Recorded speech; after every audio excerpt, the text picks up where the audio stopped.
See, this is why we need Molly. Yeah. Yeah, backing it up. Yeah, that's exactly why we need Molly.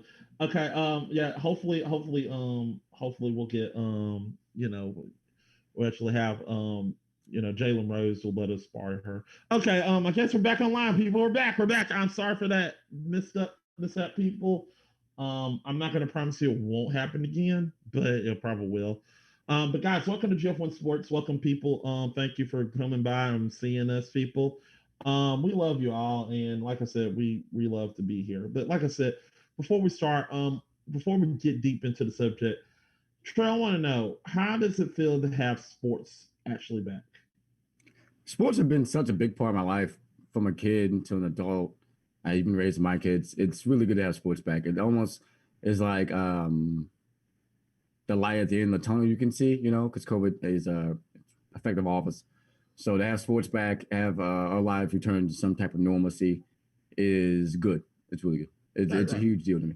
It's really huge. And I know there's some people out there that are just like, oh well, it's not here. But to us, it's to me, it's a step in the right direction of things are getting back to normal. Things are, it may not look like normal or it may not feel like it's normal, but it feels like we need this to make ourselves feel like it's normal. Because if you're the type of person that just like to play your games and sit in your room all the day, then I'd be like, okay, then that's understandable. But that means you're a homebody. I'm more of a person that like to go outside, and I miss sports, and I'm happy we got it. So happy we're back. So let's go ahead and get deep into the shit. All right, so first topic we want to talk about was first on the docket is, guys. Now, before we start, we're going to talk about something that is non-sports, but we'll probably be, as you know, me and Trill both do a show called Dope Albums, and we both love the artist Drake. So, love them. So, but it actually, we never thought that sports and music will cross platform. This actually happened. Now, if you watch the, if you laugh and you cry song on YouTube, you will see the video. You will see Marshawn Lynch as Drake is literally jump up and down as he finally got a touchdown. Actually, not got a touchdown, but he actually called a score. He literally gets tackled the shit out of him by who, Trail? Who tackles the shit out of him? Marshawn Lynch wrecks him. He comes out of nowhere. It's hella funny because you're like, he's like, baby, and bow. I was dying when I see that. I was like, oh. Damn. I paused and played it back. I'm like, yeah, that's perfect. That's perfect. That's perfect. Drake was like, Kevin Durant. Kevin Durant dunked on his ass. He was like, he was looking hella sorry. Yeah. I mean, this is a preview into like dope albums. I really think this literally solidifies that you can't talk shit about Drake now because Drake makes fun of himself. So, oh yeah. He's very self-aware. Yeah, it's hard to talk shit. It's like, I'm gonna talk shit about this video and Drake. I was like, yeah, but how? He's making fun of himself. So he's literally making fun of himself. Like he's in there crying. He's like, guys had a warrior spirit. And I was like, what the fuck? You don't start that shit. No, why the fuck would I have no, man, OBJ got some bitches. Come on, man. What are you doing? Don't be on that shit. Oh, God. That's really hella funny. It is hella funny. It's really a Nike commercial. If they made that a Nike commercial. It's truly a Nike commercial. They made it in a Nike warehouse in Canada. It's truly a Nike commercial. Oh, shit. I'm not going to lie. It makes me want to get me some Nike, get me a pair of Jordans. Hey, I mean, he's the person. He said, I got my own sneaker and I ain't break a sweat. So it is what it is, man. It is what it is. Yeah. I mean, I probably feel like I could literally shoot a shot over Drake. I mean, Drake, I'm being honest here. I would be happy if you let me challenge you to a game of basketball. I think I could kick your butt, but I don't know. I might could. Like, I ain't gonna lie to you. I smoke too much. Ain't no way we running up and down the floor. Ain't no way. No how.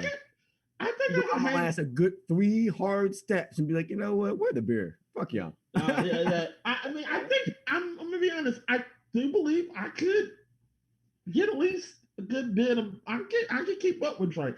I'm not gonna say I might win, but I think I can give him a game. I'm just being honest here. That picture of him when he like this, a Kevin Durant dunk. I can't go out like that. I was sit on the bench. I mean, Durant just threw the ball at him. Like, here you go. Durant just man, great video, great Nike ad, great to involve sports people with it. Yeah. OBJ, Kevin Durant, and Marshawn Lynch, right? I'm getting his name wrong, but he was actually good on his lyrics. He was doing yeah, it was surprising. Lil Durk, I was like, what did he say? I'm in the trenches, relax. I was like, oh shit, that was a little boy in the club because we don't fuck with no rats. Hey, wait a minute. Hey, like, you gonna get stretched? I was like, oh shit, he actually had it. I was like, okay. I was like, all right, yeah, I hear you. I mean, a lot of times when rappers rap, they put Drake last because they know everybody gonna fast forward through their shit to listen to his verse. But he put him in the middle and he delivered. He delivered. He was 16 on it. I give him this. He did better than the baby. But anyway. Pikachu. We'll talk about that. We'll probably do worst rap ones. Worst lyrics. Yeah, Pikachu. Young Thug is definitely gonna be in there. Yeah. Oh, that's bad. Oh shit. You know what I'm talking about when Young Thug makes that voice when he's like, I'll be rapping. Oh shit. I'm doing that. Oh shit. I gotta turn that part down in the car. I can't. What? No. What the fuck? Don't do that. No, I mean Tekashi 6ix9ine shots allowed. So I mean, yeah, we talked about. I mean, bang, bang, bang. I mean, for him to be so buttery soft, he at every track he talking about running up on somebody and doing some gangster stuff. Bro, you got 6ix9ine on your forehead and rainbow hair. Chill out. No. I get that's your style. I get it. You a troll. You try to antagonize other famous people to get them to go back and forth. I get it. I get what you're doing, and it's successful because people are into that. But just remember, you just got out. Chill out. Chill out, man. Chill out. Well, we'll talk about that when we get into the other part. But this is sports people. But we want to talk about that for a minute. So what was next on the list? What's next? You got the list, don't you? My bad. I'm sleeping on the list. Okay, we're doing the NBA playoff series that just passed. Who was your standout? Who do you think that was going to win that didn't? Or oh boy. Look. I'm gonna be honest here. Shout out to the Dallas Mavericks and damn it, the Knicks. We'll get to that later. Damn it. I mean, Porzingis was a unicorn. You're right. Yeah. Porzingis, it's shit. I mean, that 3-point shot at the last minute, because me and my nephew and my dad was watching Dallas Mavericks and LA Clippers. And it was the game where George was like not doing shit. Paul George was not doing shit. PG, I was like, you're not doing shit tonight. If PG could score 13 points, they wouldn't have gone to game 7. No. You're right.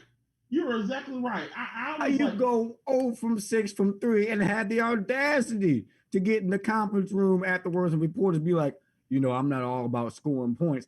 What? Who was you on then? If they won, get up out of here, man. Right. You have to score points on the offensive side and be good at defense to be considered a great two-way player. They picked you up because you and Kawhi are great two-way players. If you ain't playing great on one side, if you making bricks, you ain't locked in on the defensive end. You didn't shut nobody down. Right. Come on, man. Keep it $150 when you're in the room. Be like, man, I'm off. I don't know why I'm off. I'm gonna try to get right. I'm gonna stay late, put up some shot. I'm gonna do something. I'm gonna talk to some people, consider my past or something. But don't just come in the interview room and be like, they took us to like 7 games. Same thing with OKC. Took Houston out. I may be getting ahead of myself, but how in the hell you trade Chris Paul to Houston and it takes you 7 games to beat him? Chris Paul and Cedric Alexander are the only two people I can truthfully say have a long-lasting career after this season, only because Chris Paul is he's 38, about to make $43 million a year. And I don't think you could move him off of OKC if he takes Houston to 7 games. And then the Lakers come in with a lackluster defensive and offensive rebounding effort and lose 112-97 to them in game 1. What are you doing, Lakers? You have 3 people over 7 foot. How is TJ Tucker going off for 21 points? Boy, my height, what is you doing? If you don't play some defense, if you don't rotate, Harden's going to shoot the 3 or go for a rinky-dink foul. We all know Harden's going to coming downhill through somebody's chest every chance he gets. I need Anthony Davis to not be a bitch. That's what I need to happen. You need to score 40 points, young man. Score 40 points. 40. Or we're going to sit you on the bench for Dwight Howard, because at least Dwight looked like he can put his arms out to defend somebody. He at least going like this. He at least doing this. Oh, Anthony, what are you doing? What are you doing? What are you doing? Play defense. Defense. Say it with me. Defense. Defense. What do you get the rebound? Box out. Why is on every time Anthony Davis bricks a 3-pointer, the other center can't get the rebound because he's surrounded by 3 people that are 6 foot. Somebody else crashed the boards. Come on. Play team ball. That's just such bullshit, man. Right. That's bullshit. That's bullshit. CP3 was on his last leg, gassed. 4th quarter, game 7. He gave it all, and they lost barely. Right. So Harden and Russell was gassed too. It's not like they had a week in between games. It was a quick, in the first 48 hours, they drank an energy drink, a Red Bull, a Gatorade, and whoop LeBron's ass. What is you doing, bro? I cannot believe I seen highlights of LeBron dunking on Russell Westbrook only to see that you lost. Do the numbers game. Shit. See, here's my thing. I think like I said, the clip that was a good one. But I want to talk about a game that was passed. Damn it, Utah. You got so much heartbreak. You had it. You had it. And you snatched defeat from the jaws of success. You had it. You had it, and you let them jokers beat you. And I want to feel sorry for Utah. I really do. As a Bulls fan, I understand that we kicked your ass twice in the 90s to kick your ass twice to not get those rings. And I understand that. But damn it, you had it. You literally had it. All you had, you just couldn't finish. So I attribute that to coaching. I feel like the Denver Nuggets coach outcoached the Utah Jazz. Oh yeah, I agree. I understand. Times, especially on inbound plays. If you go back and look at the tape, because I watched all the games, I'm really interested in like lesser seeding teams seeing the young stars play. That's really interests me more than the legendary people we have. Looking at multiple times, Michael Porter Jr., Jamal Murray, and the Joker all being in key positions to touch and pass or make the extra pass is what made them great. Donovan Mitchell had to be Hall of Fame for them to stay in the game because Rudy Gobert was Rudy. Right. 20 and 10. 5 blocks. That's what I need. 20 and 10 every game. Or you don't get the contract. As simple as that. Right. You got to be a 20 and 10 guy minimum. Right. You can't be putting up 9 points. If you put up 9 points, that means the Joker went off on you, bro. You got to stick him. I don't care if he's out there by the 3-point line. You got to move them big ass feet, bro. Right. Size 13s, that's worth 1.3 million a fucking game you playing. Move them feet. What you doing? I agree. This dude from a different country out finesse you? Come on, man. I know you French, but you got to get it together. Oh, I agree 100%. I agree 100%. I think they fucked this. I attribute to coaching, and I mean the fact that Utah. I mean, they had a timeout. Yeah. Before old boy shoots the ball, they had a timeout. He gets across the line. The coach. I know you ain't got a couple seconds, but we seen it, bro. We seen it many times. I've seen somebody pop the ball up and somebody just bam. that was a better shot than him falling forward and missing. Yeah, it went in and out. Yeah, we're Right. talking about the result. We're not talking about the one shot that didn't go in that cost him the game. We're talking about the inbound play before when Michael Porter Jr. got a dunk. I'm talking about when Joker beat Rudy Gobert off the dribble 2 times in a row, one for a little give me bunny shot, and then one for a pass out for a 3-pointer from one of their snipers. That's what I'm talking about. I'm talking about the defensive sets that you call late game that makes a difference. That's what I'm Right. talking about. Right. Like Right. you can't just, it's not just one shot I'm hung up on. It's the defensive set that you This call is it. Yeah. make it Yeah. happen. Yeah. No As one was in position. How is your star? Everybody's like, oh, look at the reaction on his face when the homeboy misses the shot. How is he sitting there in the open and he doesn't have the ball in his hand? right. I get the clock. I get that. I can fucking see the clock. I get that. I also see that one little yellow thing with the 3 extra that means you got a timeout. Call it. Go. Yep. Yep. Come on, coach. Coach. Same thing with the Miami Heat in the Bucks in this new series. You know, letting stuff come down to ticky tack fouls, and you're gonna get fouls, okay? You're gonna get Right. fouls. Right. Every series there's gonna be one game every series that has a call or two in it that are completely bogus that fuck it up. You're paid millions of dollars. You gotta channel that shit out. You gotta take a timeout. You gotta get focused on what you have to do. You have to execute. That's it. That's it. Right. Like I'm gonna skip a little ahead here because I think since we're talking about OKC and Houston a lot, this is a good point to bring this up. Will CP3, Mr. 38, $43 million man, next year be traded from OKC? Do you think he'll be traded? And if you think he's traded, where do you think he's going? Okay. CP3. Chris Paul, for people that don't know. Fuck. See. He's been so many places. Look.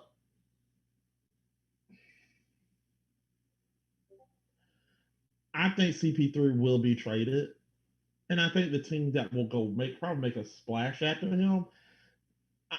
Look, I'm the same. I think I'm going to say this. I think the Miami Heat might take a shot at him. I mean, at CP, okay, yeah, I think the Miami Heat. I mean, look at the team. They're stacked. They're not stacked, but they're getting better.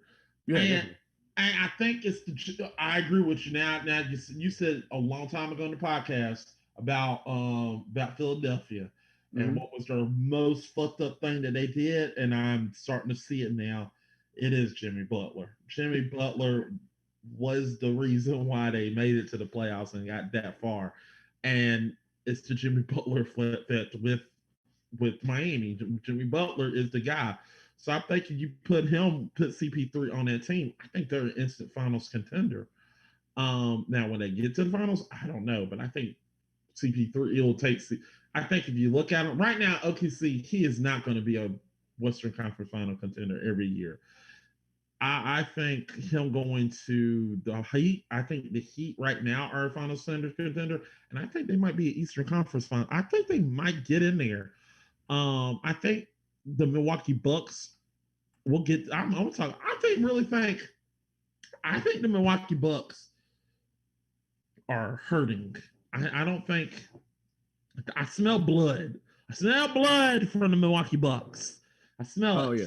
I smell it, and I think they're not going to make it. I do believe that Miami will win that series.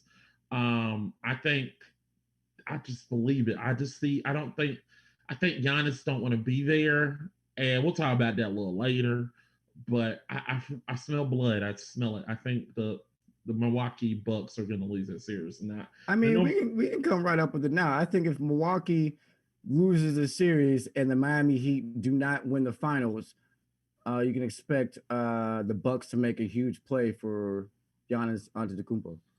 Yeah, I think, and we'll talk about that. Like, I think Miami won't make it, and I want to get to the Raptors and the Boston Celtics. Look, I'm gonna be honest here. I still am amazed as fuck that the Raptors have made it this far without Kawhi Leonard. How the fuck did you make even to the second round? You blew out your opponent in the first round. I'm still like amazed. I mean, they didn't really play any true competition the first round. Yeah, and I think this is their true test. I think Um, I think if this is the way I see it, I think right now between the Boston and the Raptors, Mm. I think this is the team. Whoever wins this series is going to the NBA Finals. I'm literally So you're saying saying that Boston's going to go to the NBA Finals? might. If Boston wins, they're going to the NBA Finals. If the Raptors win, I think they can go to the NBA Finals. I think the the the You think the Raptors. Raptors could beat the Heat? I think they could. I believe they could. I believe they could because it's more so of experience, and I think Milwaukee. I think the Heat is right now, even with Jimmy Butler, even with Jimmy Butler. I think Jimmy Butler does not have that experience of. I feel like how can I put it? I put the Heat in that era of, you know, they're good but not good enough to overcome their opponent. And I think the Toronto Raptors are the opponent that been there and know how to handle the adversity and handle everything. And I think the Heat are good, but they're not that good yet. They're good, just not enough to make it. Um, I really believe that it's going to be between Boston. If Boston make it, I mean, Boston's going to blow out whoever gets in there because their coach is good. They got a good team around them. The coach is really good. I think my problem is I don't think the Boston Celtics can win any NBA Finals because I don't trust that coach to win it. But I don't. I think it's is it Stevens? Is it I forgot his name. Brad Stevens is the Boston Last Celtics. six. Yeah, I don't trust him to get Boston to that next level. I think he's good to get them as he just for him to get him a perennial playoff contender and a perennial conference finals contender every year is amazing in itself. And it's for him to do what he did. It's amazing. Going back to your point earlier, I remember when I said that the Philadelphia's greatest defeat was him trading Jimmy Butler. Because Jimmy Butler is a man possessed. And he proved that with the Heat. Um, I think if the Heat played against the 76ers, we would have the same result. I'm taking Heat versus anybody else in the East because of Jimmy Butler. I think if the Heat can beat the Greek Freak, then the Celtics can't stand in his way, and neither can Toronto, only because he's played the series they were in before, Right. didn't have an all-star center or all-star big man in it. They had a lot of people that could interchange, and they were able to beat them. So I don't see the talent level of Toronto beating them, but I maybe see the Celtics playing together because Kimba, Jalen, and Jason Tatum, straight out of St. Louis, is a bona fide superstar. Well, you got Lowry, Van Fleet, and Siakam. So you got those. Who has the ball in their hand? You need 2 points. You got 5 seconds left. You got Lowry. Lowry will get you those 2 points, though. Lowry is not bad. Lowry is not bad. Not if I stick Jimmy Butler on him. He ain't getting shit. You don't stick. Siakam can do it, and Van Fleet can get it done. He'll get it done. What I'm saying is, you have to make a decision before you make the game plan. But against the last shot, whatever that is, I'm putting Jimmy Butler to cover you, and you will not get the shot off because Jimmy is a dog. You're not getting a dog. You ain't getting it off. I agree. And this is why I'm so pissed that the Bulls let him fucking go because I'm pissed. Damn it. Fuck them. They should. Dog. Yeah. Zach LaVine in Chicago, I'd be saying the same thing about Chicago I am saying the Miami Heat. He is just a dog. He is. Yeah. I agree that in the 76ers, when you bring in Al Horford, you pay him a bunch of money, he's a center, but then you also have Joel Embiid that's, he's like 30 between 32, 36 from outside. Can't get an outside shot, can't stay healthy. Ben Simmons, every time he shoots a three-pointer, everyone's like, oh, like Jesus, like you don't have a team. You have a lot of athletes playing together. There were a bunch of dumbasses. Build a team. Tobias Harris is your highest paid athlete, and he cannot score 40 points to save his life. Trail, I'm going to explain it very, very quickly. There were a bunch of dumbasses trusting the process. Yep.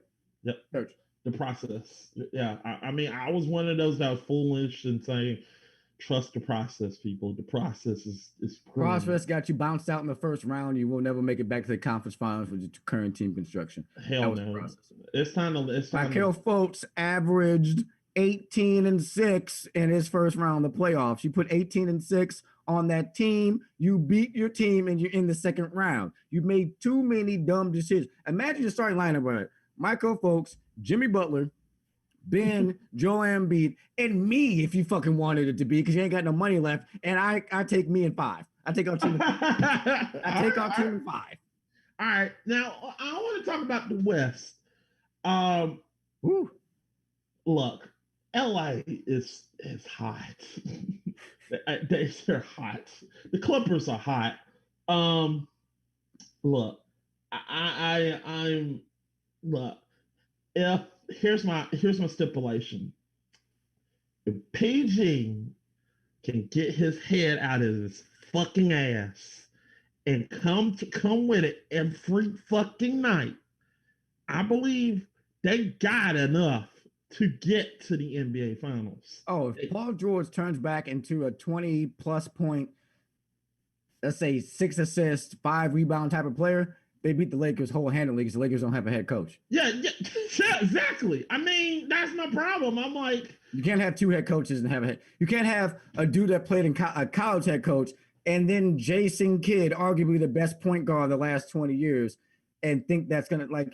You ain't got no young cats. What you got the college man for? Yeah. I'm not faulting LeBron James. I just think if this is a preparation on if PG gets his head out of his ass, because I think last night, when I saw them play, I'm starting to see Paul George starting to get his head out of his ass, because he's like, oh shit, I actually got somebody that can stop people. Because Kawhi Leonard will fuck you up. Yeah. Kawhi Leonard snatch a ball like this with his big ass hand, like, bitch, give me the ball. Get that shit out of here. For real. Yeah, I'm looking at Kawhi Leonard. It's like, get that shit out of here, motherfucker.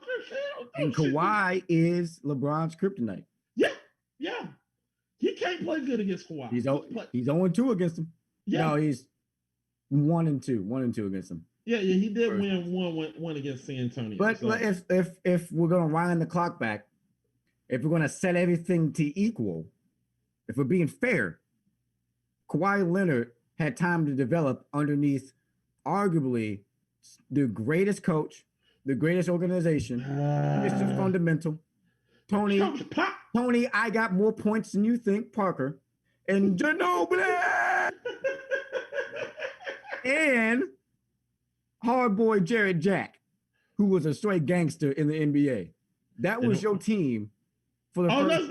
Let's not forget he had. Yeah, let's not forget Let's just stop and think about LeBron's team.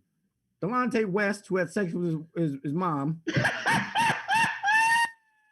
Shaquille O'Neal, who should have retired 4 years before he got traded to the Cavs. Mm-hmm. Anthony, don't remember his last name because he didn't score no points. And Bergeron, who ain't in the NBA anymore. That was his starting 4 with LeBron. Now you tell me, what in the hell a dude from Akron, Ohio, who is the age of 20, has any chance going against the Fundamental and Ginobili in the finals?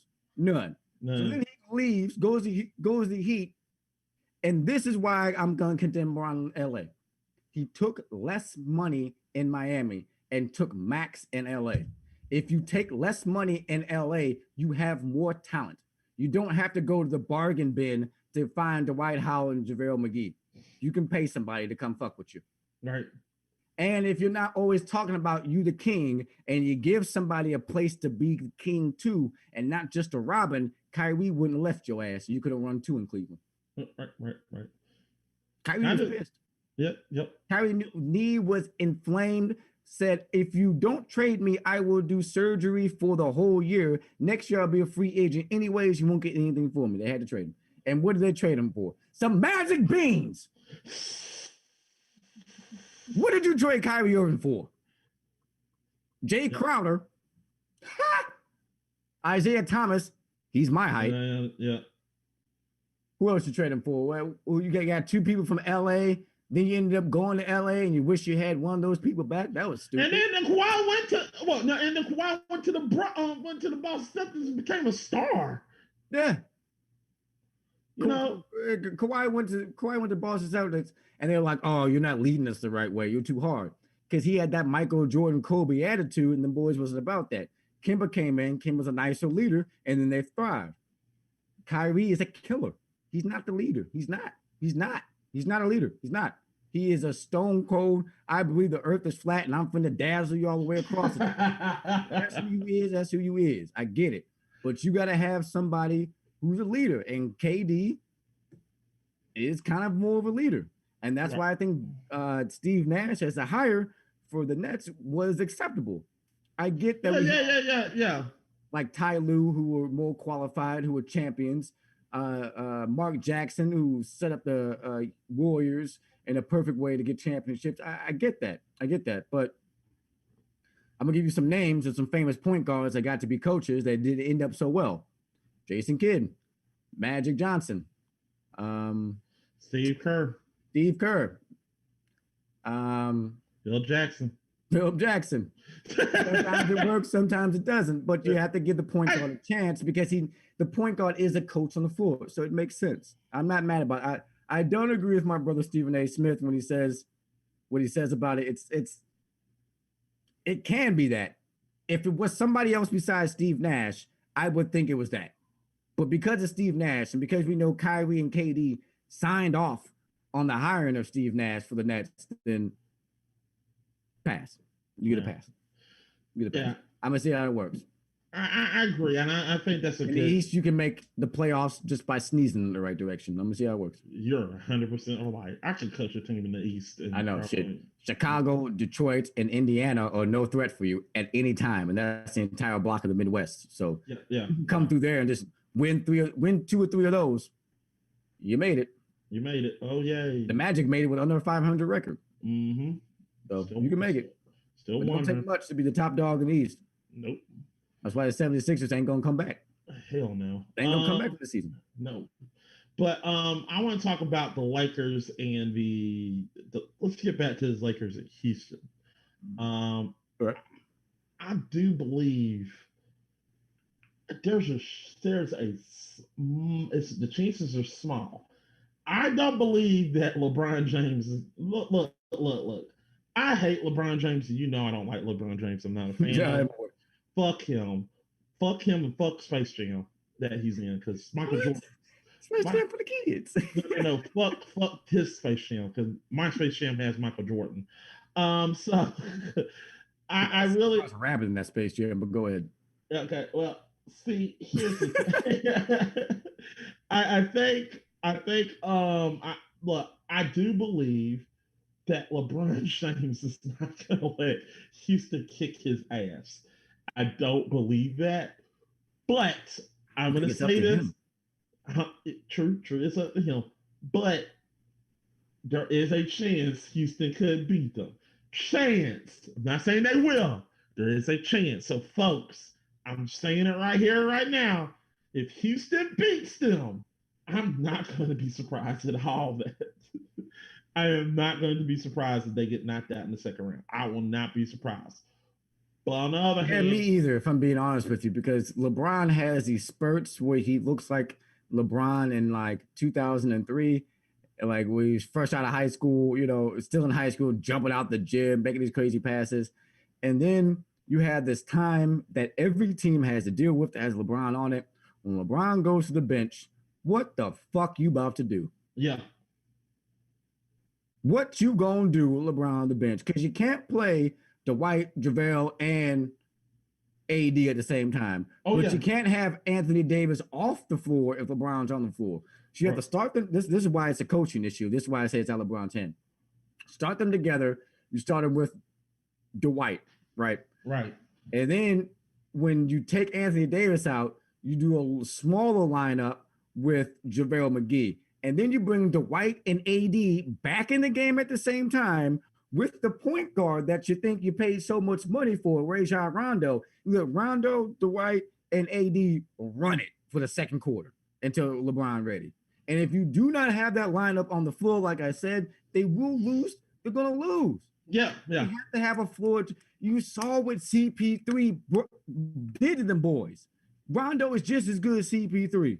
Playoff Rondo may be one of the greatest point guards we have ever seen in Oh, our life. yes. He takes all season off. I do not blame him. And then he shows up for the playoffs and he is dynamite. There Oh, ain't yeah, no way. I No agree. way. Rondo, AD, and Dwight don't need to be on the same play. The reason why I say Dwight and not JaVale McGee, because JaVale McGee has never had an offensive ran through him. He's never had the ball passed down to him. He catches it and does a Shaq move. Dwight can still do a Shaq move, bro. You gotta use the people you got. Oh yeah, I agree. I think also another reason, a big reason is, Don't look, play man, play 2-3 for the love of God. yeah, Don't play 2-3 for the love of God.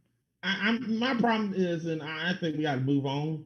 Is I think they can easily win, but here's another reason why I think it will be like the dagger for them. If and here's my problem, and I got a problem also with James Harden. James Harden does not bring every fucking time he gets into the fucking second round. He does not bring the pail and lunch. He does not bring nothing. He don't bring no sandwiches, no chips, no drink, no nothing. He don't bring shit. He brings everything to the first round of the playoffs. His whole pail and everything, everything. When it comes to it, his mama didn't pack shit for him, and he's there hungry in the damn playoffs. He don't get no damn points. Everybody else around him doing shit except him. So this is to you, James Harden. If you want to make the NBA Finals, you want to win a championship, you want to play championship ball, then bring it. Bring your lunch every damn game. Yeah. Because this is what you got to do to win it. And that's my problem with James Harden. He doesn't bring shit to the game. He don't bring shit in the second round. It's like he left everything at the house and he comes in there like, I'm here. And he doesn't do shit every time. I'm here. Give me the championship. I'm here. Give me my ring. Season. How can I not win the playoffs? Here's my beard. Yeah. You know, that's my problem, and that's my issue with him. Because I'm not trying to say he. I know the kid. I know the guy's good. The guy's good. The guy's good. He's not bad, but he's good enough to. He's good, and I understand he's not good on his own. But my problem is he got enough fucking talent around him to get there. And every fucking time he gets in that second round, I want to root for him, but he fucking sucks. It sucks up everybody. Just gets up there and be lazy in the second round. And I'm like, what the fuck? How do you put up with this shit, Houston? I couldn't deal with this. Right. Like I to go along with your point, I get that like they're trying to do the small ball thing, and it seems like it's working. But when you get in the playoffs, your opponent has to punish you. And that's why I say the Lakers have no coaching. You have to punish them. Punish them on the inside. Punish them on the glass. Right. Punish them on the fast break. Throw it. LeBron is a quarterback. Throw it ahead to somebody. Punish them. If you don't punish them for their mistakes and their roster construction, they're going to beat you. You're going to beat you. Yeah, you're going to outscore you. 3 is more than 2. Right. And that's my problem with James Harden. if that's what I'm saying. And I will say this right here, right now. The only way, I will say this right now, the only way the Rockets will win is if James Harden brings it. If he brings it, James Harden, if you want to beat the Lakers, now's the time. You want to be the one to beat LeBron James, now's the time. Yep. You gotta step up. You gotta step the fuck up and get yourself, put on your damn big boy pants and get into the game. And get all up in LeBron James's ass. Get all up in that ass. Beat the shit out of him. Who guards you? Yeah. On the Lakers that can stick with you? Nobody. Torch his ass. 40. Yeah. 40 every time. 40 bombs on their head. Can't nobody guard. Say, Russell, if you listening, can't nobody guard you. They don't have any. Rondo's too slow. Caruso ain't got no hair. Can't nobody guard you, bro. You better be yamming on him.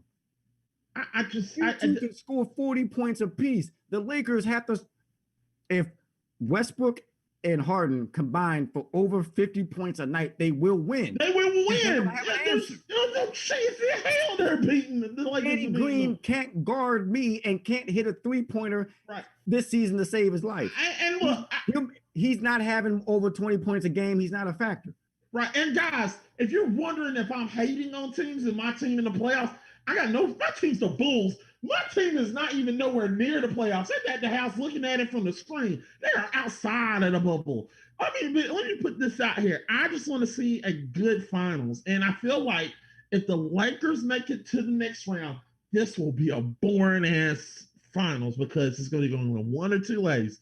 Either LeBron is going to, or either they're going to sit up there and bow down and let LeBron go to the finals, or the LA Clippers are going to beat the dog shit out of the daggone Lakers. And I feel like option B is going to happen more than option A. I feel like the Clippers are on and popping right now because Paul George is like, I can do this. He's going to kick his ass, and Kawhi is literally going to rebound every single thing in sight. He's going to beat the shit out of LeBron James because he will get in LeBron James' ass. He don't give a fuck who you are. He's getting on his ass, and it doesn't matter. But I feel like if you put the Rockets in there, I feel like that's a good series. You got. I mean, I don't think it's a foregone conclusion that the Clippers beat the Nuggets, though. Look, I just feel like I can see what you're saying, but I feel I can't just be like the Clippers. If I put the rosters against each other, I cannot discount Jamal Murray putting up 40 points a night. Like I agree with you. Not look at that. I agree with you, but here's my problem with your statement. I feel like the Denver Nuggets. No offense, Denver fans.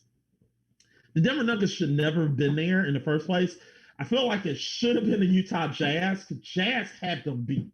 They had they ass whipped. I feel like the Jazz and the Nuggets are interchangeable in this argument because we're talking about a young team that's not proven, hasn't made it out of second round of the playoffs, but could surprise everybody. No one thinks they're going to the finals. No one picked Jazz and Nuggets to go into the finals. Everyone expects to lose in this round. What I'm saying is, if they take them to 7 games or 6 hard-fought games, it's not like it was outside of the bubble where you had a couple of days off. No. You got to come fight the Lakers, Houston, right now. Right now, you got to go do it. Right. It could be different because you're a young man. You got a little more.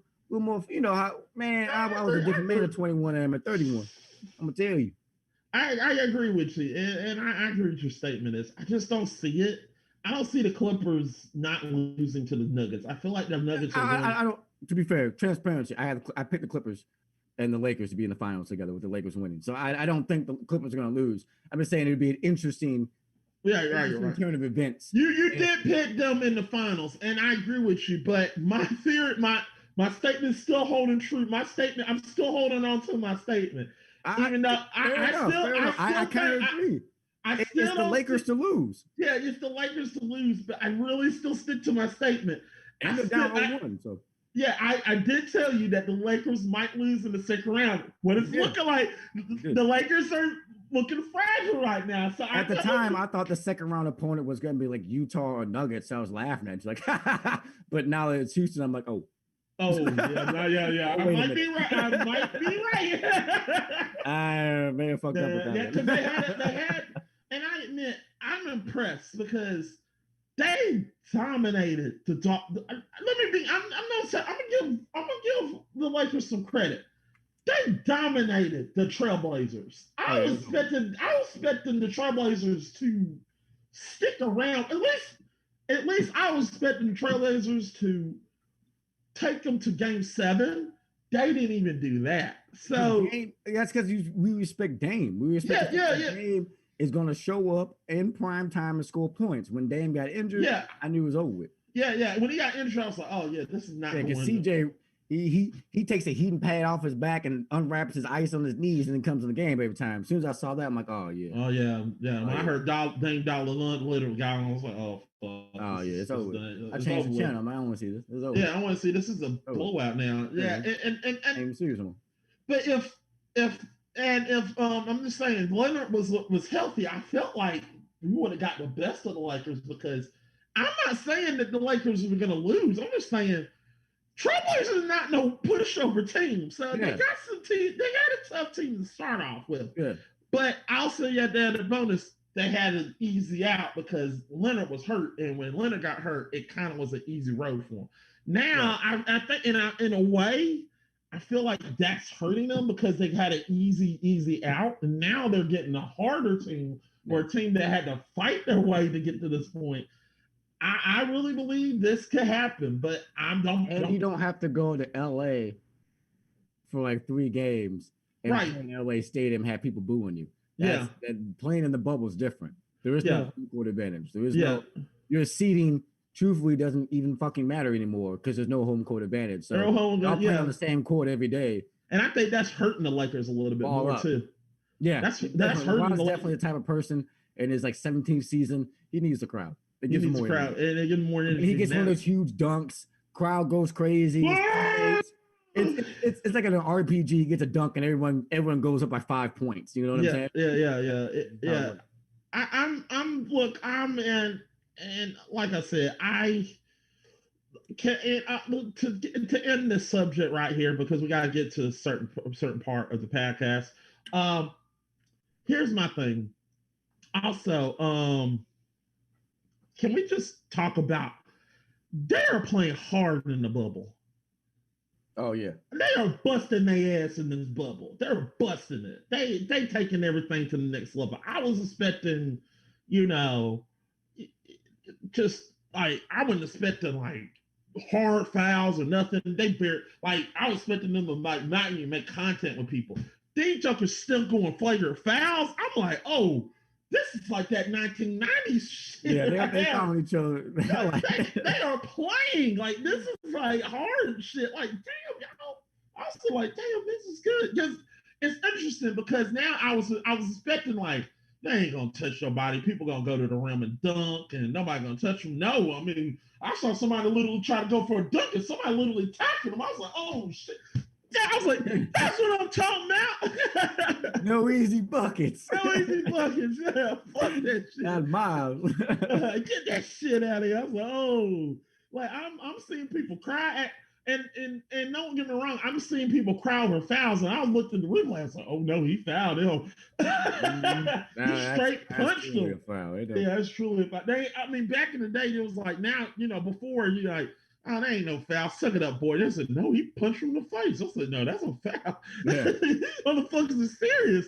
Speaking of fouls, real quick, I was reading something Reggie Miller wrote. He said, if I play in today's NBA and you couldn't face check me, arm bar me, or check me straight up, and when you jumped at me, you had to fall to the side, I'd average 45 points. And I was like, yeah, that makes sense. Yeah, that makes sense. Multiple highlights with him got a gash in his head, nose busted, on the ground after shooting a jump shot. Kobe tore his Achilles because somebody landed on him funny. Come on, that ain't happening. I mean, Reggie Miller was a dog in the 90s. You're a dog. I mean, Reggie Miller, I was like, how does he do this? All of us light-skinned brothers proud. Dog. Yeah, I'm like, I saw him make a three. I was like, how did he do that shit? Damn, how do you do it? I'm sitting like, fuck. Because I couldn't stand Reggie Miller in the Pacers. I was like, damn it, fuck y'all guys. I mean, keeping Reggie, Jalen, they had a good team. They had a good team. Yeah, those Pacers. Just they were born the same time as Michael Jordan. Jordan, yeah, and Kobe. It is. Yeah, and the reign of Kobe and Shaq. Yep, that's fucked up. They left Michael, was couldn't get past Detroit, and then had to run into Kobe and Shaq at the very end. They were so good. They looked at him like, fuck. He said, we finally made it. We finally made it. Fuck, really? We got to face you. Damn it. Like, Kobe. Damn. Damn.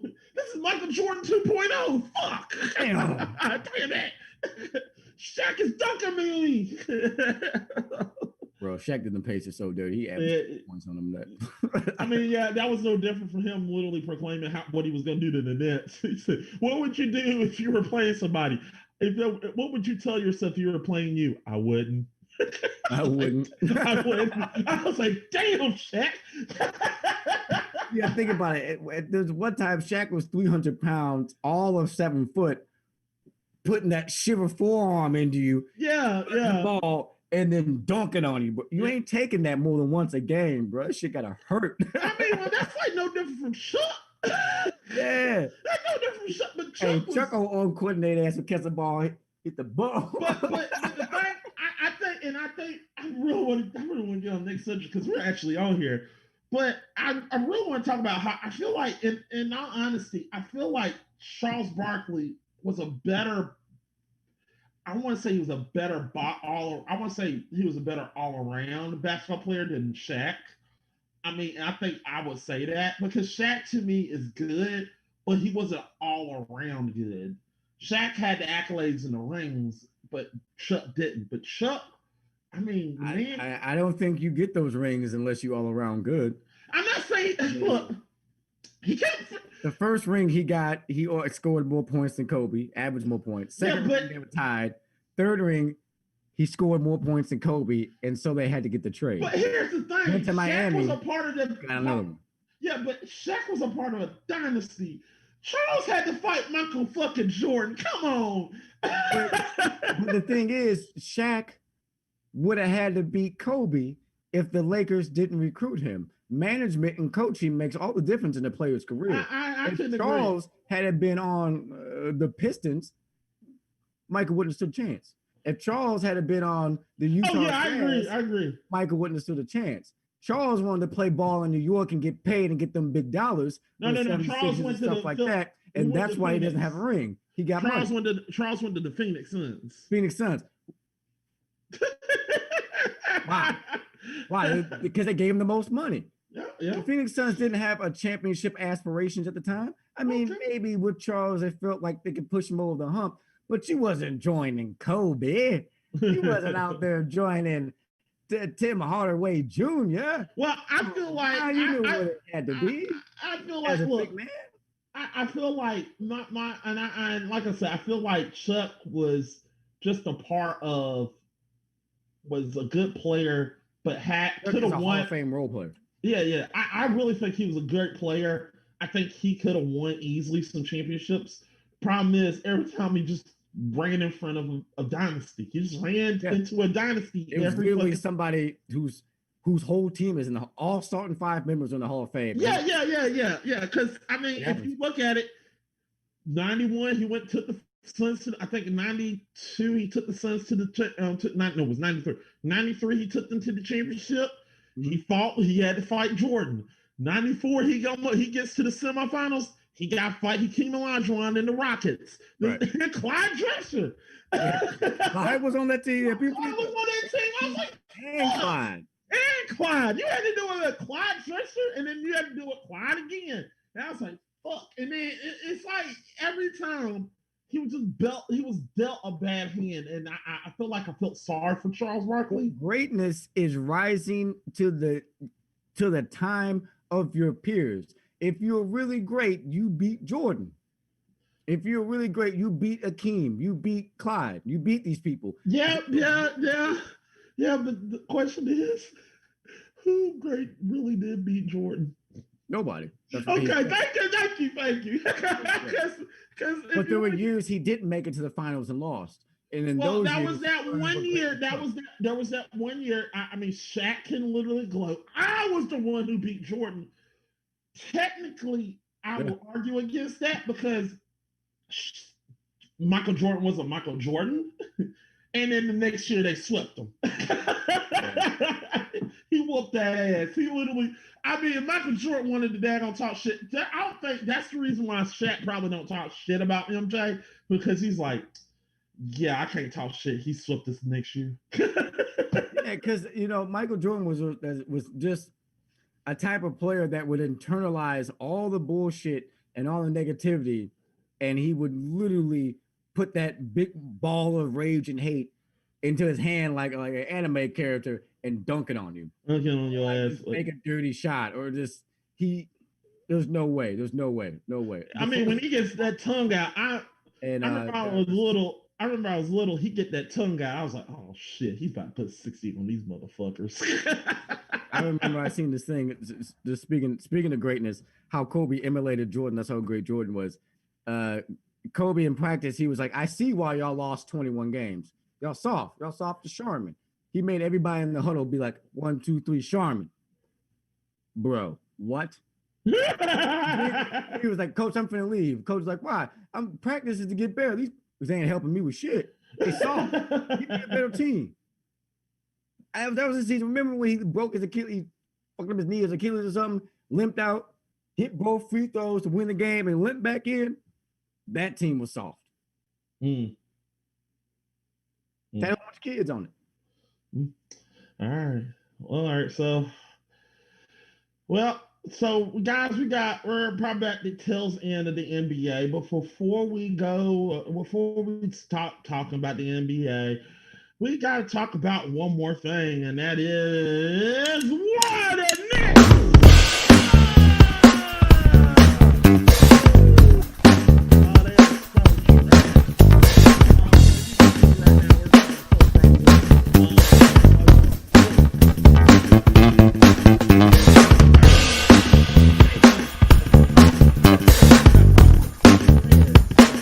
Okay, so guys, if you don't know, this is the Why the Knicks segment is brought to you by Rogue Energy. So if you want some energy, make sure you go get you some Rogue Energy drinks.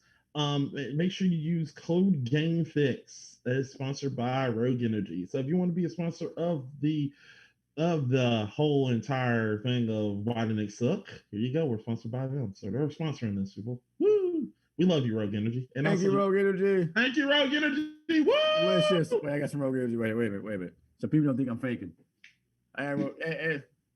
This is the new tub of grape.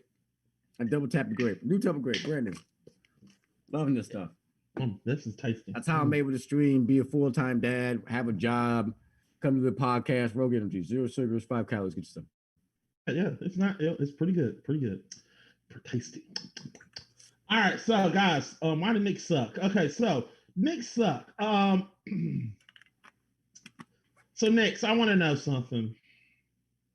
You got rid of Porzingis, and you got 2 great players, and you let them go to the Dallas Mavericks. So when he made that last 2-point shot to literally take the Mavericks to another round within the playoffs against the Clippers, and you look at the Mavericks and saying, "Wow, that everybody's talking about how that team is so great," and then we come back to you and just like, "Damn, you fucked up, fucking Knicks." Did you know that Tim Hardaway Jr. is on the Mavericks? He is too. Oh. Let me make sure I'm right, because if I am, I'm about to lose my shit.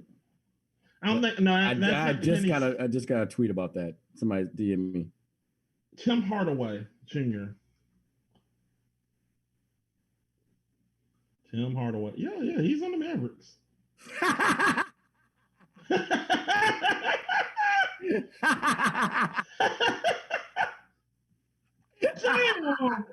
Damn, really? Yeah, that is funny. Oh, shit.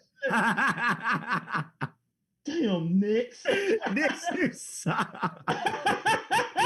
So you draft Tim Hardaway Jr., trade him away, overpay him to come back, then trade him away again, and him and Porzingis lead a team with another foreign person, Luka Doncic, which is better than like Magic Johnson pretty much, to the Mavs to be bounced out in the first round, which isn't bad for a younger team.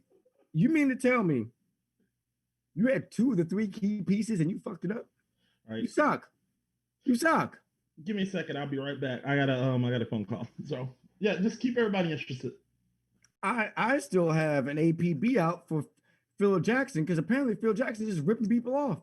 How you take all their money to be the president in basketball operations and you trade, overpay, then trade somebody again, the same player. Like you just don't have a knack for talent acquisition, and you sell a team. For the love of God, sell a team. Sell a team. Yeah, I'm still wondering about. It's really bad. Is Tim Hardaway not? Ask the Knicks.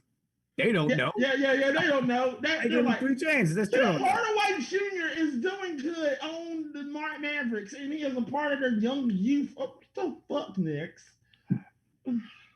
Knicks are screwing up. They don't make no sense. Yeah, it don't make no damn sense. Now, to be fair, all parties involved, the Mavs did get hosed on a Chandler Parsons deal, but once you've been burned once, you gotta learn from it, you know. Mm-hmm. So they obviously learned from it because they yeah, I still don't understand how Chandler Parsons got $100 million contract and only played one season after you got that first I have no idea how he managed to do that, but congratulations to you, genius. But the Knicks have 5 forwards, 1 point guard, and no hope at all of scoring a major free agent in the next 5 years. I just want to let you know, is that bit still on that if they make the playoffs or we're going? Yeah, they make the playoffs. I'm going to the Knicks game. I'm going to the Knicks game. Yeah, yeah. If you win the Knicks game, if you win one of those games, I'll get a tattoo. Yeah. And if they win a playoff game, I'm getting a tattoo. Yeah. I'll get a Knicks tattoo. Now, if you win a series, I literally will get a tattoo on my chest with Knicks. Yeah, I will do that. Chest piece, because I don't believe you'll do that. Because you're not doing it. There's no chance in hell you're winning the series. No, unless you sign somebody to like rise, literally just inject. I mean, I'll go as far as this. You could literally go and get. You could try to get LeBron, and you still wouldn't fix your franchise. There's no person that's gonna. No. Yeah, you can literally get. You can literally get anybody. You can revive one of your players and bring them back into. I mean, you can bring back your whole 1999 team and bring them to now and literally get them back on here, put them on your roster, get the coach, and they still won't make the playoffs. Still won't. You're exactly right. Still won't. Because like you can't. If you can't be happy going to work every day and feel like you're truly trying to achieve something, you're always just going to be going there for a paycheck. And every person that goes to the Knicks understands you're here for the paycheck. You're here for the marketing opportunity to be in New York. You're here for Madison Square Garden. You're here for the history of basketball. You're not here for the team or the organization. And that's why 2 teams in New York had one team in New York, one team in New York, one team in Brooklyn, and team in Brooklyn won because James Dolan. Yeah, James Dolan. Yeah. So and also to end the quote, you can get Patrick Ewing, Michael Jordan, Scottie Pippen, Charles Barkley, and Dennis Rodman, and you'll still won't make a playoff game. Still won't. You will not touch the play. Not touch the. After a while, it stops being about talent. It's about everything else. It's about everything else. Yeah. Dolan, you need to go. Like, how as an owner do you look at the roster? You can know nothing about basketball, but you know there are different positions. And you see 6 people who play the same fucking position on your roster and think, I'm doing a good job. Yeah, I'm doing a great job. No, my dad literally passed away. Yeah, but he's proud of me. No, your dad is really cussing you out every day. Like, every damn day. Every day. Like what? How the fuck you get up every morning and look at yourself in the mirror every time? I don't know, Joel. He has to pay somebody to look at himself in the mirror because there's no way you can have the self-confidence you need to carry on through the day. And it's an absolute contemptive failure in everything you try to do in sports. No, he probably literally stands up in the mirror and literally just have a wad of money and just do like this every time. Like, I feel good about myself. I feel great. Yes, I feel great. Yeah, I feel great. And yeah, that's. You probably hear Spike Lee in his dreams. No, Spike Lee is probably like literally. I really want to. I guess for him it'd be a nightmare, right? Having Spike Lee. Yeah. Because I really do believe Spike Lee in his dreams is literally scuffing him with a pillow every night. Like, fucking die, you son of a bitch. Yeah, totally.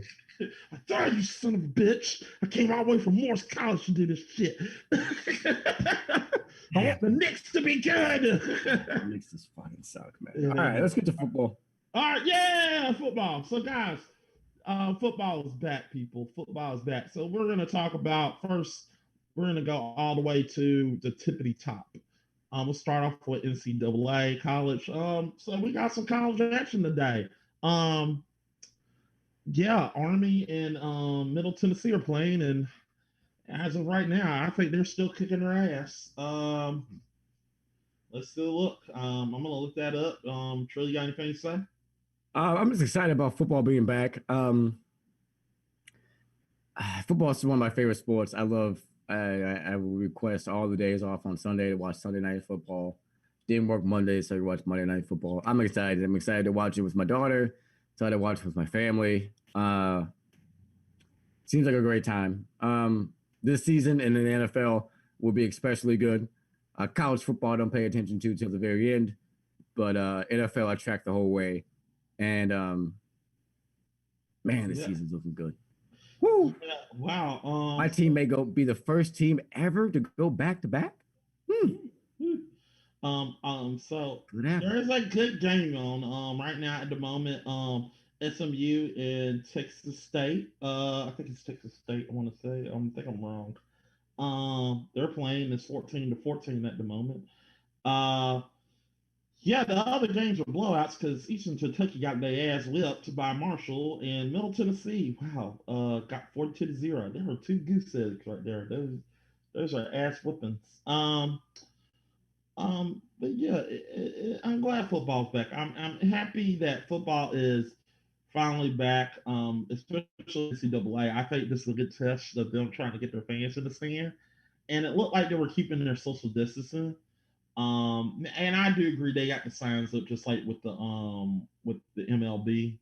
And I think it's a step. It's I'm just happy that I just hope that we get some good results. That hey, we had the games, everything was good. We don't get no cases, and I think this probably gives us more and more normalcy in football, and I like Yeah. that. As long as a whole bunch of people ain't getting sick, I'm fine. I'm fine with that. But with some college kids, the first college kid to get sick, you gotta stop. Yeah, you gotta stop. They're not getting paid. You gotta stop. They're not getting paid yet. You gotta stop. True. You gotta stop. Yeah, you gotta stop. Because And you're supposed to guarantee them their education just for them signing up and willing to play. So right. you gotta protect kids from themselves because most children don't understand that by you touching a doorknob, you could die. But Right. it could happen to you if you have a compromised immune system.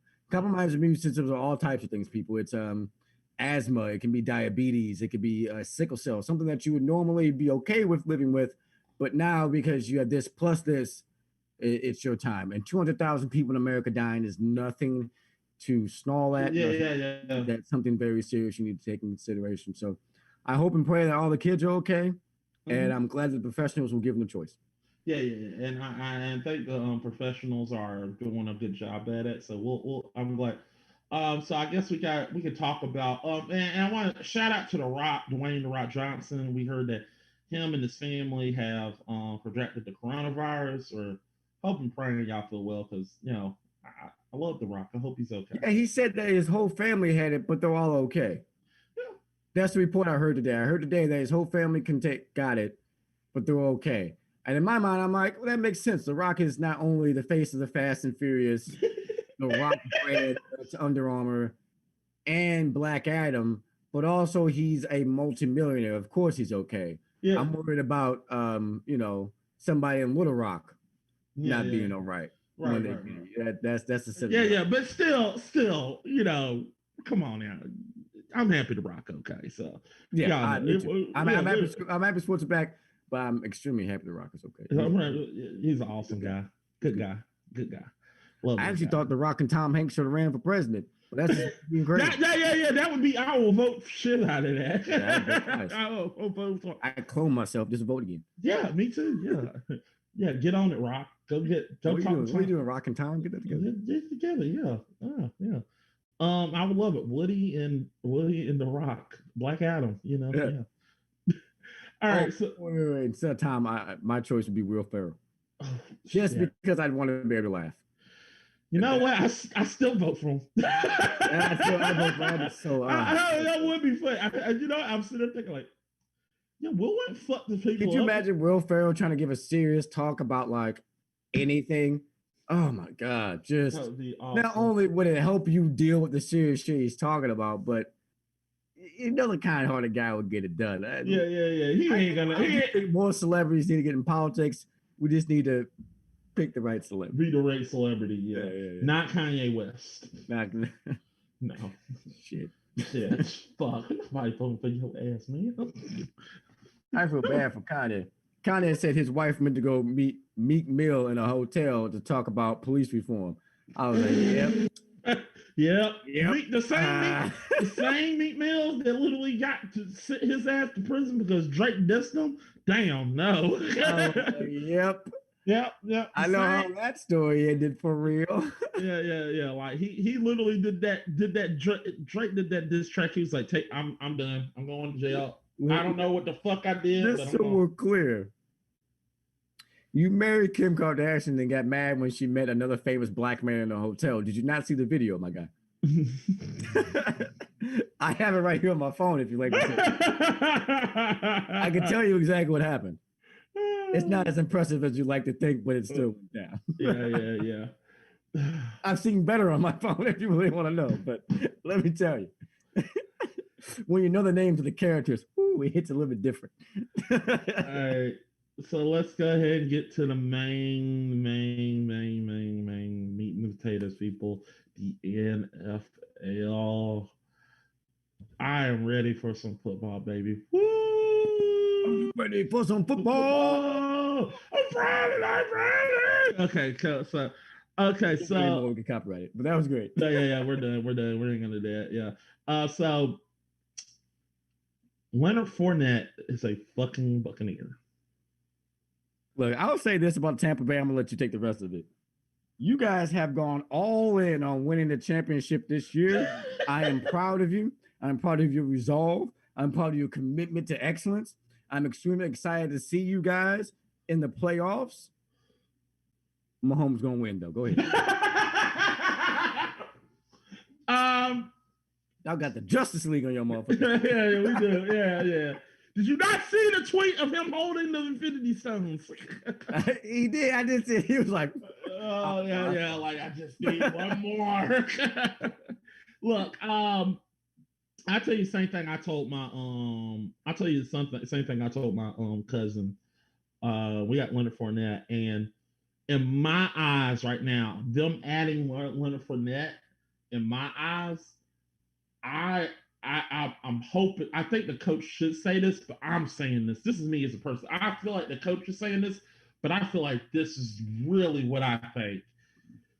If we don't make the playoffs, I'm not saying Super Bowl. If we don't make the playoffs, somebody got to get fired.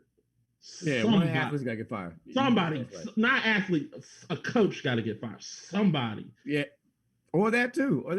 Somebody got to go. Somebody got to get fired because you don't put together that good of a team. I understand. The GM ain't going nowhere. Yeah, GM ain't going nowhere. I said he ain't put together the roster of the decade. He ain't going nowhere. He ain't going nowhere. He literally set himself up to where it's y'all fault. If you fuck up, I will fire one of you. One of you are gonna get fired. I gave you all the pieces. You fumbled the ball. Yeah, if you fuck it up, I will fire one of you. You need to get it together because to me, I feel like, and everybody wants. All I've been hearing about from everybody is if Tom Brady goes down, we're fucked. Okay, now I'm gonna say right here with this. Okay, if Tom Brady goes down with probably like an injury and he's out for like 2 weeks, we should be able to beat teams with Leonard Fournette with the backfield that we got. We should be able to beat teams with the backfield we got. Now you're gonna try to load the box. Before, if you loaded the box with Leonard Fournette, he still ran your ass over. Right, he still averaged 4.2 yards a season. Exactly. What are you talking about? Yeah. So now, and then not only that, you're like, oh, but then you got to add in the fact that the backup quarterback is like, okay, so now you're gonna load the box up. I said, yeah. So you telling me you gonna still load the fucking box up? You got Gronk, Mike, Godwin. You can't load the box up. You're in a lose-lose situation on offense. So either way, sniper's delight. yeah. So if you try to say I'm gonna hurt Tom, I mean, we should have enough to win us. Without Tom on this roster, I could see them. No offense, without Tom Brady. No offense, without Tom, I could easily see that offense winning 8 games. Yep. Honestly, 8 games. I could see them winning 8 games without Tom. All you have to do But is have a solid game plan yeah, yeah, and don't try to throw the ball all over the yard. You yeah. got it. But if Tom is at 100%, I mean, even if Tom is not even at, I'm telling you right now, if Tom is not even at 50%, I still think we can go 12 wins. I Yeah. think 12 wins. If Tom is like, to me, if we're getting 2007 Tom Brady, where he was throwing 50 touchdowns, we're going undefeated. Yeah. I don't think we could lose a game. But like you got weapons though, so it makes a difference. Like how much do you have to depend on Tom's arm where you have elite people at all skill points? So Yeah, I concur. It's 12 games, 10 games minimum with Tom. yeah. 10 games minimal. I really believe we can make the playoffs. You can make the playoffs 10-6. Yeah, I really do believe it. And I'm gonna talk about this stupid dumbass piece of shit fuck Nick Wright on ESPN. He is so dumb and he's a dumb I think ass. is he on Fox Sports now? I think he is. He sucks. He sucks. And I understand it, but his prediction was so stupid. And I'm gonna do it just like his voice. I really think that Tom Brady will not make the playoffs. And not only that, I think that Mitch Trubisky and the Chicago Bears will make the playoffs. They will not only go to the playoffs, they will win the division. I was like, what the fuck? What the fuck? Mitch Trubisky? What the? I stopped the video at Bears. I was like, whoa. But run that back. You're telling me Mr. Trubisky, who was ass last year, is all of a sudden going to make a rerun and get the Bears to the playoffs? Once again, I want to know what I want to know, sir, what crack pipe were you smoking? Because it really is. You must good. have some inside information on Chicago Bears. Mitch must be steroided up or something for him to say something like that. Yeah. He must be taking 20 cc's of bullshit straight to his ass. Yeah. I don't see the Bears. I don't even see the Bears making a wild card. They got that defensive stud and the linebacker. I can Injuries, they stay healthy. 8-8, they could slide it. It could happen. Wow. It could happen, but they were trending up in the last couple games of the year. It could happen, but it was their defense. Shut out Tampa Bay. Woo! Ooh, you on that stuff, boy. You on that stuff? I really believe. Clickbait, Nick. Yeah, I agree. I think I'm gonna be honest. I still think the Bucs can make the playoffs. I think the Bucs either going to win the division or get a wild card. In fact, I'll go further than that. With Leonard Fournette now, the Bucs should either win the division or get that first playoff, that first wild card slot. They're going to get either one of those spots because I think their record is going to be. They're going to secure. I believe that the Bucs now with that what they got, they probably will either have a wild card spot or the division locked up. I'm saying it right now. They'll probably have that spot probably by Thanksgiving. Yeah, so my thing is, I want to say they win the division, but they're in the same division with the Saints. Yeah. So I can never count out the Saints to be a total bust. But if I wish I had the schedules like right here in front of me, because I feel like the Bucs have easier games in the front load and more on the end of the season. So if they can get a good head of steam, they can potentially steamroll some people. I think the Saints are kind of. I agree with you. I agree. They have an off year every couple of years where they don't do shit. Well, see, here's my problem, and this is my problem with the this is my problem. I really think the Bucs can beat some things because I'm one of those people that says I stand by what I said the last podcast. I think Green Bay was the most overrated second seed in the entire last year. They were the most overrated second seed. Period. Yeah, because we knew if you could stop Aaron, they didn't have a game plan for you. Yeah. Everybody could stop them because that was the point. They stopped. They didn't have any good wide receivers, a good running game. They still ain't got no damn. Fell off. They still ain't got no damn good receivers, and then there's people that's literally saying, "Well, Green Bay could still make the playoffs." Who does he fucking have? Yeah. Who does he? You're gonna make him play. You're gonna make him throw with scraps. Yeah, I understand. What do you say? With a box of scraps. With a box of In a scraps. cave. Yeah.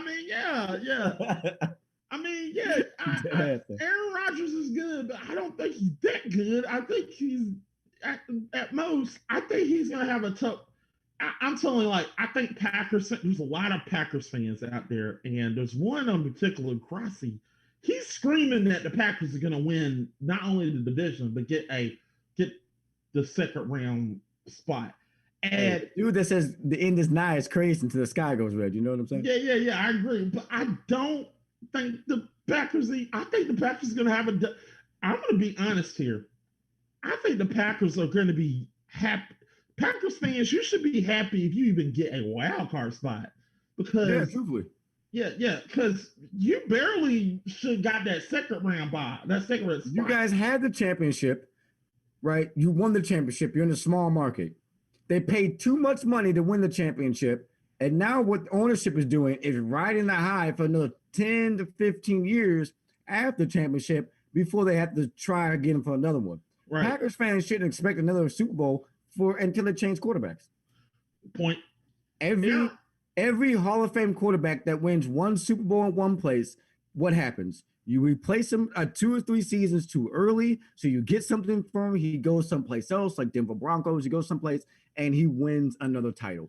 They did draft a quarterback, so right. So they're following the management is like. Check one, check two. Yep. Aaron is now disgruntled. Aaron has bad season. Blame bad season on Aaron. Trade him. Have 3 seasons of underperforming. Make the playoffs year 5. Yeah, that's the plan. That's the plan. Yeah, that's the plan. It's small market plans. I like your plan, and I'm not trying. And I'm hoping the Packers. I'm hoping the Packers don't see this with the jaded glasses that they got. I really think they don't see it, because they don't see that. Y'all do know y'all gonna get fucked in a couple of years, and you're gonna be pissed. Yeah, you're gonna be good. You're gonna get better because you did do a good job by getting a quarterback. And I'm not saying Aaron Rodgers is a terrible quarterback. I'm just saying y'all first round, first ballot. Yeah, and I do believe, no offense, the Packers are really fucking him. Yeah, because they're setting him up the field, and I feel bad for Aaron Rodgers because. I'm like, y'all really are fucking Aaron Rodgers. You're fucking him because y'all not letting him. I'm telling you, during the beginning of the season, if it goes bad, it's gonna not be Aaron's fault, quote unquote. Mid-season, if it stays bad, it's not gonna be Aaron's fault. In the season, he gonna be the first name on the trading block. Yeah, exactly. Because they don't need a quarterback anymore because they got a young man. They got a young man. Gonna trade Aaron for 2 skill positions in the draft pick. I promise you, man. I agree. Every time, especially if Aaron's not if Aaron can get out as a free agent, he'll be a better, happier person because the team he goes to has to pay him a check, and money solves every problem when you're unhappy. But if not, I mean, I can agree that to the point. Like I said, I stick with my predictions. I think the NFC North is going to be one of those divisions that the less like a 9-5 team makes the playoffs. And I think that's going to happen. And like I said, this is my predictions. Not going by division. Now that we're close, I finally can give my prediction. Who you got? AFC. The literal first seed is going to be the Chiefs. AFC. Agreed. Second seed. Second seed. It doesn't matter who it goes because I think the Chiefs are going to be far and away better than everybody else. And the second seed in this scenario won't matter because they'll have to play a first round playoff game, but they'll have home field advantage. Yeah. The second seed,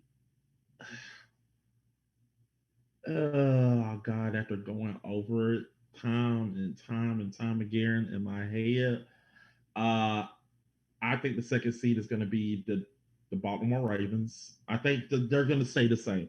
I think Baltimore, and they're going to stay the same. The third seed is going to go to the Pittsburgh Steelers. Agreed. The third seed, I think New England. The fourth will go to the Cleveland Browns. Still sticking with my prediction. I think the Browns are going to be good. I'll give it And to you. the Until they China, prove they're not good, I think on paper, preseason, look like one of the top 5 teams. I'll give it to you. yeah. Fifth seed, I really believe it's going to be fifth seed will be the. I'm sticking with. You know what? I'm gonna stick with my guns. I think the Texans are gonna get in there somehow, some way. Okay. Um, they got enough. They still got that defense, and I think another wild card spot. I think, like I said, that's all I got. I think that's the team's gonna make it. Um, that's what I think. I agree. I don't think the Texans is going to make it, but not so confident that someone else is to truly try to debate that. So, Yeah, yeah. I don't. I mean, I can see the Titans trying to push them, but I don't see unless for the Titans to really make a huge push. To me, this is the way I see it. For the Titans to make a push to not only win the division but push the Texans out, Ryan Tannehill will have to. And no offense, Ryan Tannehill must throw for 30 touchdowns. yeah. And that's like, is that hard? It's not really hard. You sign him all this money.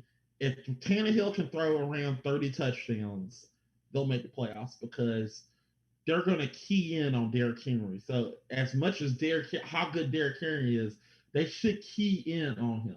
So Tannehill touchdown percentage should go up a little bit. So he should get 30 touchdowns. Derrick Henry should get around 1,000 yards. I believe Derrick Henry will get 15,000 yards rushing. And if Ryan Tannehill throw 30 touchdowns, I believe the Titans can make the playoffs. Yeah. But I think the Texans are just Deshaun Watson is just a good quarterback. So, And we're just giving up on Mariota? Mariota's not there no more. That's what I'm saying. Like, as a quarterback, we're just giving up on him. We don't think he has anything left in him. I mean, I'm sorry. I was about to say Oakland. He was the Las Vegas Raiders. Right. Hey, give me just a second. I'll be right back. Mm-hmm. Oh, hey, Adrian. Like I said, they come in at the last minute. Hi, how's it going, Adrian? You said what? Yeah, that's hey Adrian, how's it going? Welcome to the show. We're talking about our NFC, we're talking about our AFC predictions. Welcome to the channel, welcome to the show. We're glad to have you. Hey Al, how's it going? How's it going? How's it going, Al? Glad you're here. Man, everybody coming in at the last minute. But we're waiting on Trill. But what I did was I made my AFC predictions. I predict that the first seed will be the Chiefs. Second seed will be the Baltimore Ravens. Third seed, Pittsburgh Steelers. Second seed, fourth seed. I said fourth seed will be the Texans, Browns, and yeah, that's what I predicted. Oh yeah, Patriots. Yeah, they will be making the playoffs. Those are your playoff winners, your playoff teams. Now I don't know who's gonna. That's my playoff. Now when we get to the Super Bowl, we'll actually have to see what happens when we get our playoff roster. So we might change it every day, but right now that's what I'm sticking with. But I hope that come to fruition. But we'll see. Still waiting on Trill. Trill is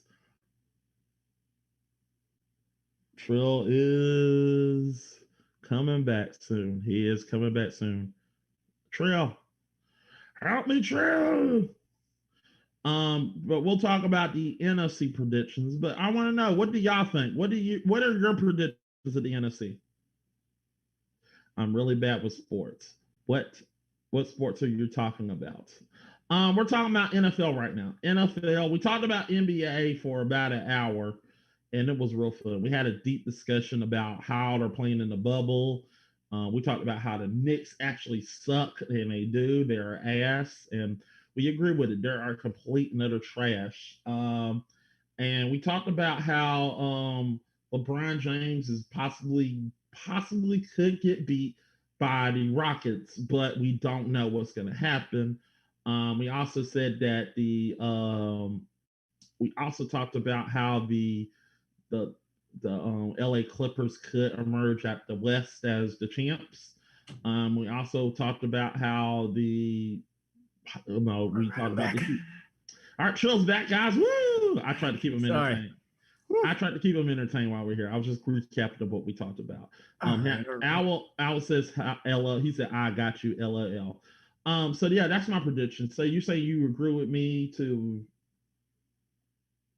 Yeah, totally. I feel like the thing with the Titans is if they put themselves in a decent position to succeed, and if Tannehill can be in that position, be a leader, be a quarterback, I truly feel like they can make the playoffs. But yeah, if they don't get out to a good start or they falter, they get a lot of injuries, they're gonna be one of the teams we forget about.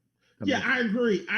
Like I said, I need 30 touchdowns, and that's not asking for enough. Yeah, it's a good number. It's a good number, and I understand that a lot of people are saying that's a lot, and I'm like, it's not. It's not. Not today's NFL. In 1998, that was a lot. In 2019, 2020, that's not a lot when you got Derrick Henry. When you got Derrick Henry, that's $100 million player. That's what that is. If you think you're worth $100 million, you got to be able to put up some points on the board. Yeah, 30 touchdowns is really good, and I mean, if you're getting paid like that, and I understand people will say, well, why not 24? I was like, I need 30 because I need to make sure that you can keep the defense, the running game honest, because that lets me know that you're performing well.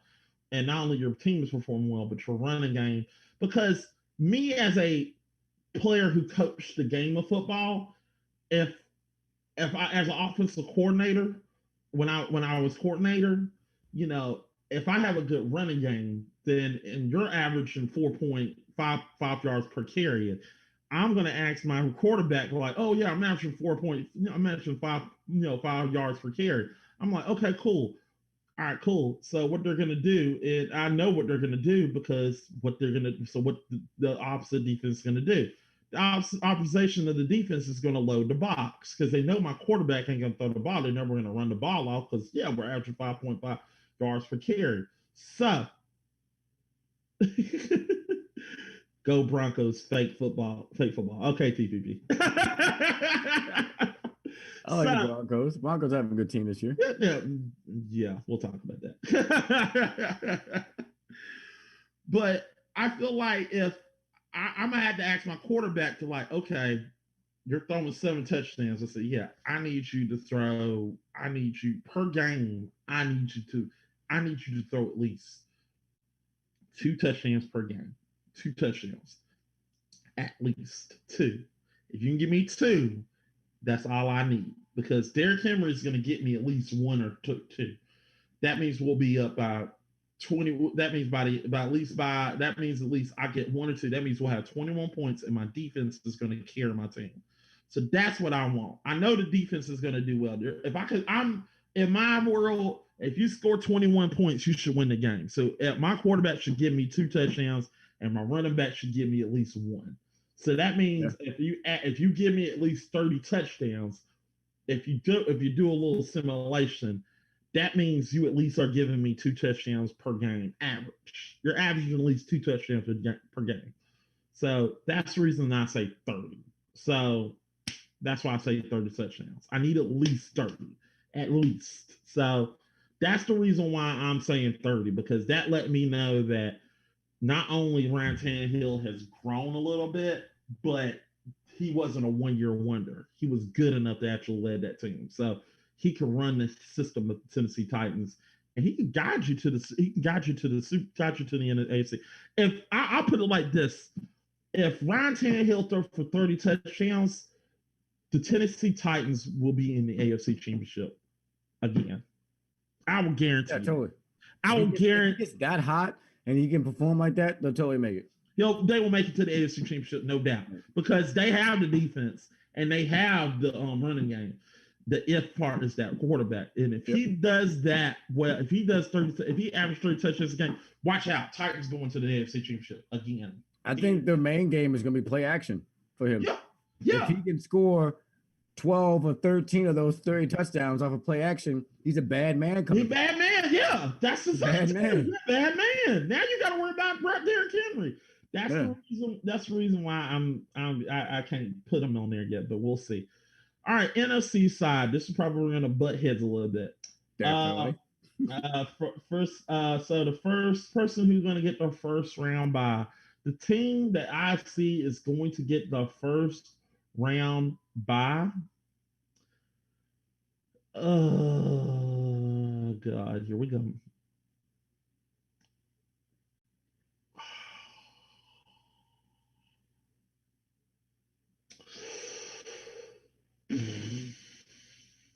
You know what? Fuck it. I'm gonna say it. I'm gonna say it. Seattle. Okay. Wow. I did not think we were going to agree. I think Seattle's the best team in the conference. Oh my God. I thought, wow, that's I can't believe I said it. I think Seattle is way better than I really think they're way better than the San Francisco 49ers. Not saying that San Francisco's good, bad. I I think it's 1A, 1B. Yeah, I yeah, think yeah. San Francisco doesn't edge them out only because Seattle has a chip already. So Yeah, yeah, yeah. with respect to the legacy in the last 20 years. So Yeah, that's why I decided. yeah, yeah. I Yeah, if think it was 1, 2, and then yeah, okay. yeah, I think Russell Wilson. Here's the thing: the reason I'm picking Seattle over as the first seed, it's fucking Russell Wilson. Russell Wilson, number 3, is doing damn. That's a bad man. Russell Wilson's a bad motherfucker. Yeah. He's a bad mother. Shut your mouth. He is really bad. I've seen him do things that just amazing. I mean, I've seen people literally. I've seen him like slide down and he gets up and throw a touchdown. I'm like, fuck. How do you stop that? I mean, he does ridiculous things, and their defense, even though they lost Clowney this year, their defense shouldn't lose a step. And I think they do just enough to get that first round bye. And as for the second round, second team to get the second team, I don't think, as I've said before, I think they're like I said, if that's the case, I can go ahead and mark San Francisco as the other wild card because I do believe they're going to make the wild card. Yep. I do believe that. Second round bye team, as I said before, I said the NFC North is just it's going to be the last game in December wins the division. That's what I believe. I believe the division will be decided by the last game. Whoever the top teams in there, it's going to be the last game in December wins. So I think that's what's going to happen. I can see that. I'm really, really believing in this, and it makes me a little bit sick to my stomach to say this, and I really want to vomit when I say this. Oh God, it's sick as me. The Philadelphia Eagles will get this. Oh. Oh God. It's funny. It's hard to say. The Philadelphia Eagles will get the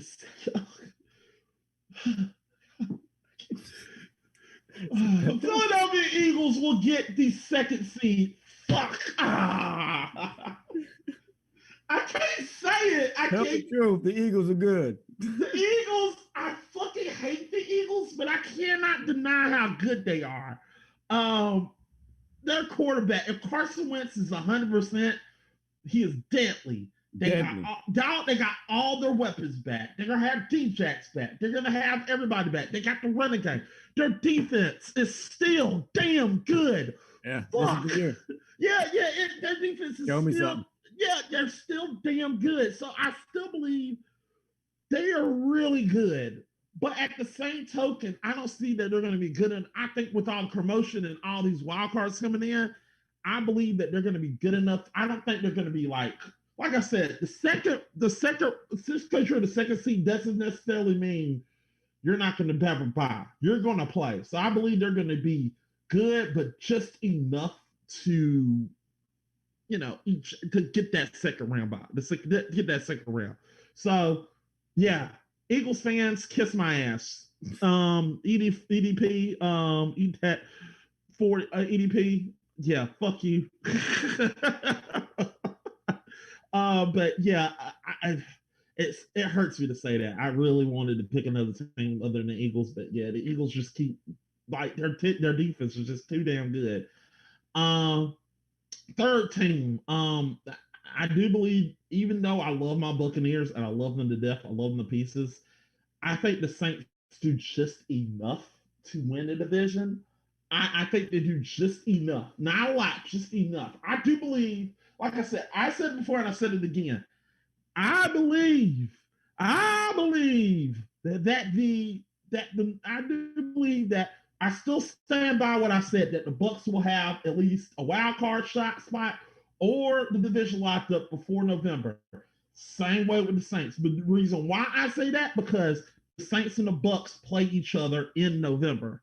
So that's the reason towards the end of November. So that's why I said that's going to be the division right now. If the Bucks win that game, they'll either win a division or they'll lose or they'll get a wild card. Because I feel like both teams going into that week will have one of the spots. Like they're going, like both of them are going to the playoffs no matter what.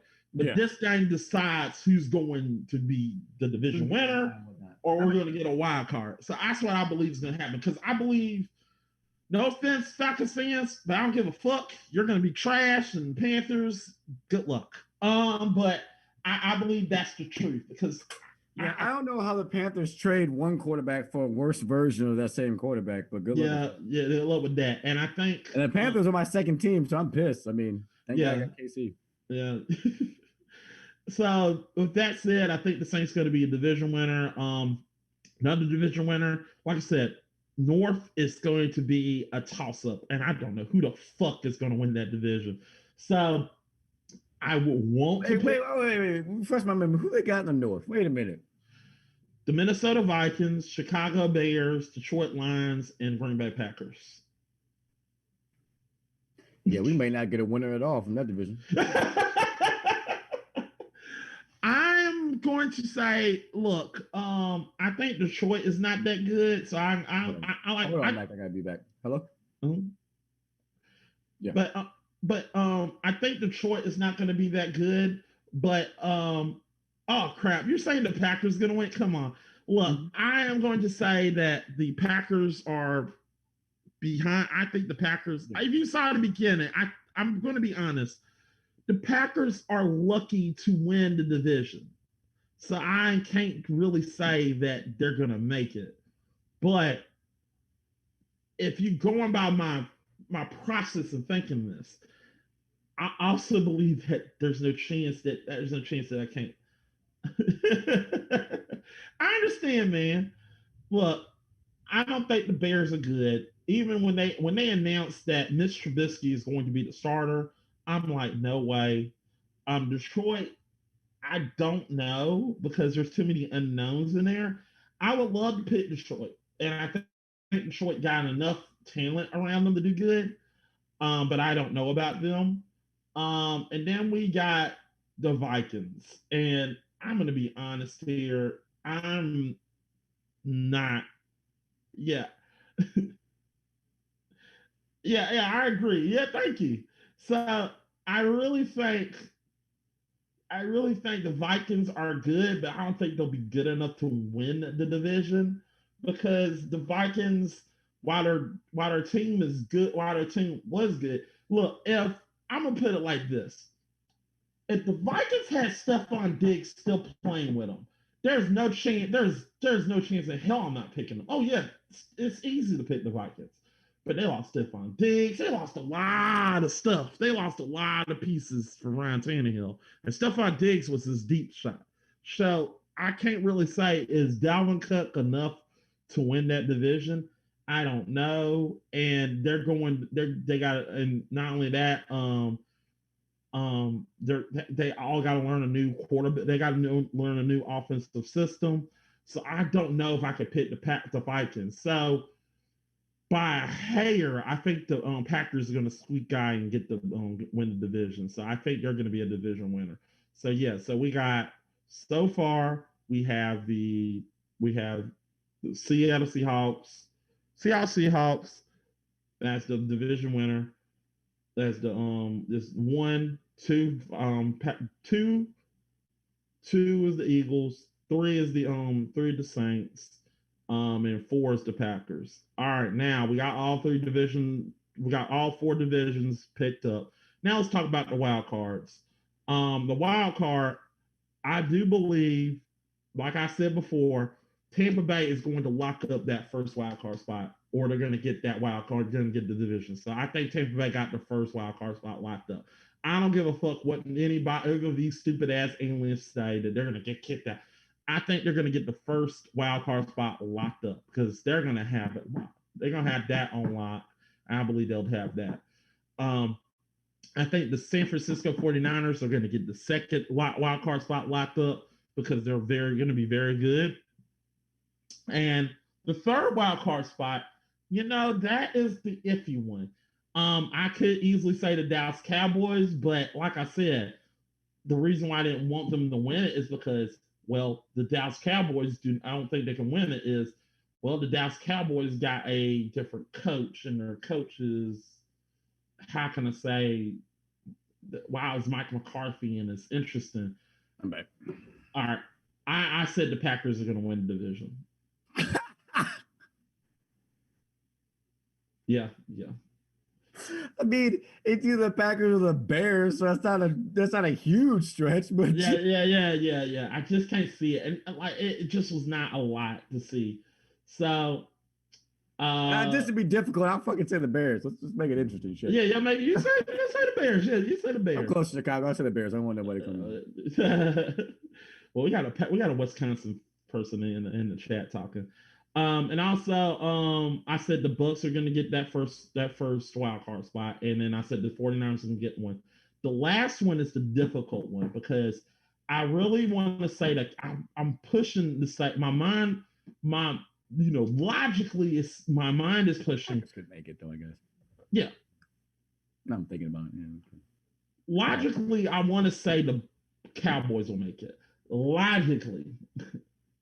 Logically, I want to say the Cowboys, but I'm going by who the coach is in the. Every year, for some reason, Cowboys snatch defeat from the jaws of victory. They do it all the time.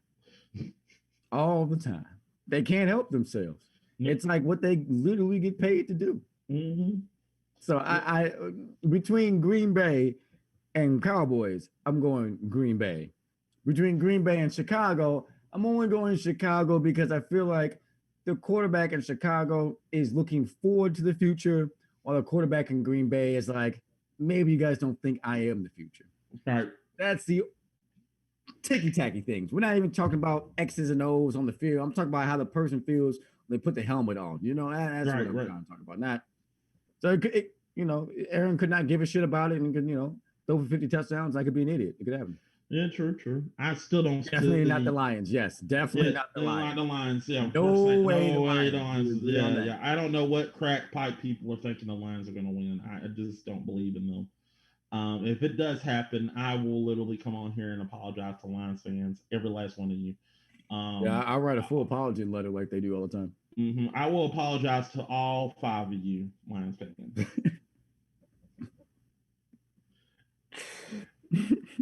Yeah, that was mean. Was that mean? Was that a little mean? Oh, I'm sorry, Ninjas. I will apologize to Ninja. Okay, yeah. Really. I mean, yeah. I'm just like, I'll apologize to all of you, but the Lions are so bad. I was born outside Lansing, Michigan. A little bit about me. Growing up, we were huge Lions, family Cubs. We had the starter jacket with it on, and every year it was just disappointment. After a while, just as a young kid, just watching different I was like, Dad, dude, can we root for somebody else? Shit. Then we moved to St. Louis, and I found the perfect team to root for. And then you traded them back to LA. But then Kansas City won, so yay! It all worked out in the end. Hey! Did you get to experience the Super Bowl that they won in '99? Oh yeah. Oh, Oh yeah. yeah. St. Oh Louis yeah. But they Rams. went all out. We took the TV into the patio, to the porch or whatever, because we had like a two-top, like a deck porch. We had a whole party watching the Super Bowl. We had TVs outside, TVs inside. We was black, so you couldn't sit in the living room. So you had to sit in the TV room, the downstairs room, or on the patio to watch the TV because you couldn't be a plastic on the furniture. That's all. Oh, I'm But, I'm not I'm not gonna lie. And I'm gonna tell you a good story. And the last team, it could be anybody. I don't know. it could be anybody. And I'm gonna give you a good Super Bowl story. It was Super Bowl 50. And everybody was in my family in my household was saying that the Panthers are going to win the Super Bowl, and I was like the only one in my household that was saying, um, I literally looked at the team. This is what made me want to do this show because I was looking at the team, and I looked at it, and I was like, yeah, I think the Denver Broncos are going to give Cam Newton a headache, and y'all did, and everybody in news media did not do nothing to him. All you did was literally just pour gasoline on Cam Newton, and the Denver Broncos are going to be the fire. Y'all need to shut up and stop boosting Cam Newton before you get that boy killed. Right? For the love of God, stop running the ball, Cam. Yeah. Y'all, but they didn't listen to me, and those idiots kept doing it. And then what happened? I was like, oh, 3 seasons of on and off injuries, and then he gets traded. That's what happened. That's what happened. That's what happens when you put your body in the line in the quarterback position. Everybody, that anybody that's built or looks or runs like Cam, I need you to understand that they will use you like a running back. They will pay you like a quarterback, and then they will trade you like they don't want you back. Oh yeah, right. And like I said, I'm one of those that's like, I was literally just like, I couldn't stand Cam Newton, but at the same token, I looked at the team and I was like, they shouldn't beat the Broncos. I predict that they're gonna sack them. Like I said, I think they're gonna sack them 2 times, and one of those is gonna be what we saw was Cam have an off night that he hadn't had all playoffs, and there was no one else to be like, I got this. You know what? That's the problem with football. If the quarterback has an off night and your defense has been suspect all year, you're gonna lose. It's only one game. You're gonna lose, buddy. Well, I mean, I admit, as much as I enjoyed that Super Bowl, I enjoyed it so much because I was right. There was nothing more better than seeing the Falcons lose that damn game and losing in overtime. That it was so, chef's kiss. It was so awesome. I loved watching that game. That was a masterpiece of shit. I don't. What I think happened is the Falcons went into halftime, popped the champagne, the lights went off. They were like, "Oh, what happened?" And then when they came out, the Patriots came out as like the Monstars. Their hands up. No, Belichick literally went in that locker. Hey, y'all don't win this game. Y'all ain't getting on the bus. Belichick literally told everybody in that room, I could trade every last fucking. He started reading off people's paycheck amounts. You are not. I said, okay. So Tom Brady, how much you getting paid? You only gonna get paid $1 million and win this fucking Super Bowl, right? He was like, y'all do realize every person gets another $150,000 to win this game, right? Yeah, you're right. Even you, guy over there with 5 kids and 6 baby mamas, you get more money too. He was like, what you mean? Really? I gotta win. Do you want to be the loser? Tackled everybody. Do you want to be the loser? No. I think he really just also said. He also said, guys, do y'all really want to lose to the Falcons? The Falcons. Guys, we're losing to the Falcons. The Falcons. Hey, check before he deflated the ball, he was like, let me turn on these lights. Yeah. He probably closed the door and said, y'all losing to the fucking Falcons! The Falcons! The Dirty Birds! These motherfuckers shouldn't even be in the damn game. We should be coming back. Okay, guys, I'm a comment. Wait, didn't they lose like in an indoor stadium too? They lost in Atlanta, right? Atlanta lost in Atlanta. They Wait, lost. bro. They My memory lost it. went back to me, bro. That was the first time in history a Super Bowl team played in its home stadium, right? No. That was they played in Houston. Houston. Okay, I was making sure. I was like, wait a minute, bro. No. If that's happened, that puts more. If that, I believe me, Trill, if that were to happen, I would be laughing at the Falcons really bad. Falcons fans do not. Falcons. I'm gonna be honest. Falcons fans. I'm gonna tell you the truth. If you lost that Super Bowl and if it was in Atlanta, don't come near me. Avoid me. I thought it was because I'm like, it wasn't. They were in Houston. But if that did happen, you should just avoid me because I'm laughing at you. I'm pointing and laughing at you. Okay, who played in Atlanta though for the Super Bowl? Because the Atlanta Super Bowl just happened and it wasn't Atlanta. Was it No. Marijuana has eaten my memory away. I don't remember. I think that was the team that played in Atlanta. Was it the Panthers versus the Broncos? No. That was in San Francisco. San Francisco. Okay. And then the year before that, it was Phoenix. Google. Yeah, Google. Where's my phone? Yeah. Okay. Super Bowl. Who calls you and offers you a job on a fucking Saturday? It's a holiday. Why didn't you call me yesterday? I don't know. Fucking hate people. I understand. People are awesome though. Dead JFK is awesome. He's awesome. I'm telling you. I don't remember if Shakira and Shakira was and J-Lo was awesome in that Super Bowl. It was awesome. It was 2019. 2019? Who was playing?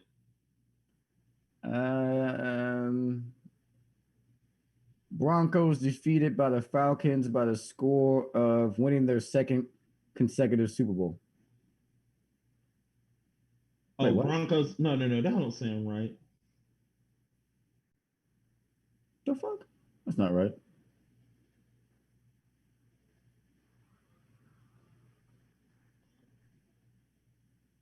Nah, now it's giving me like the yeah,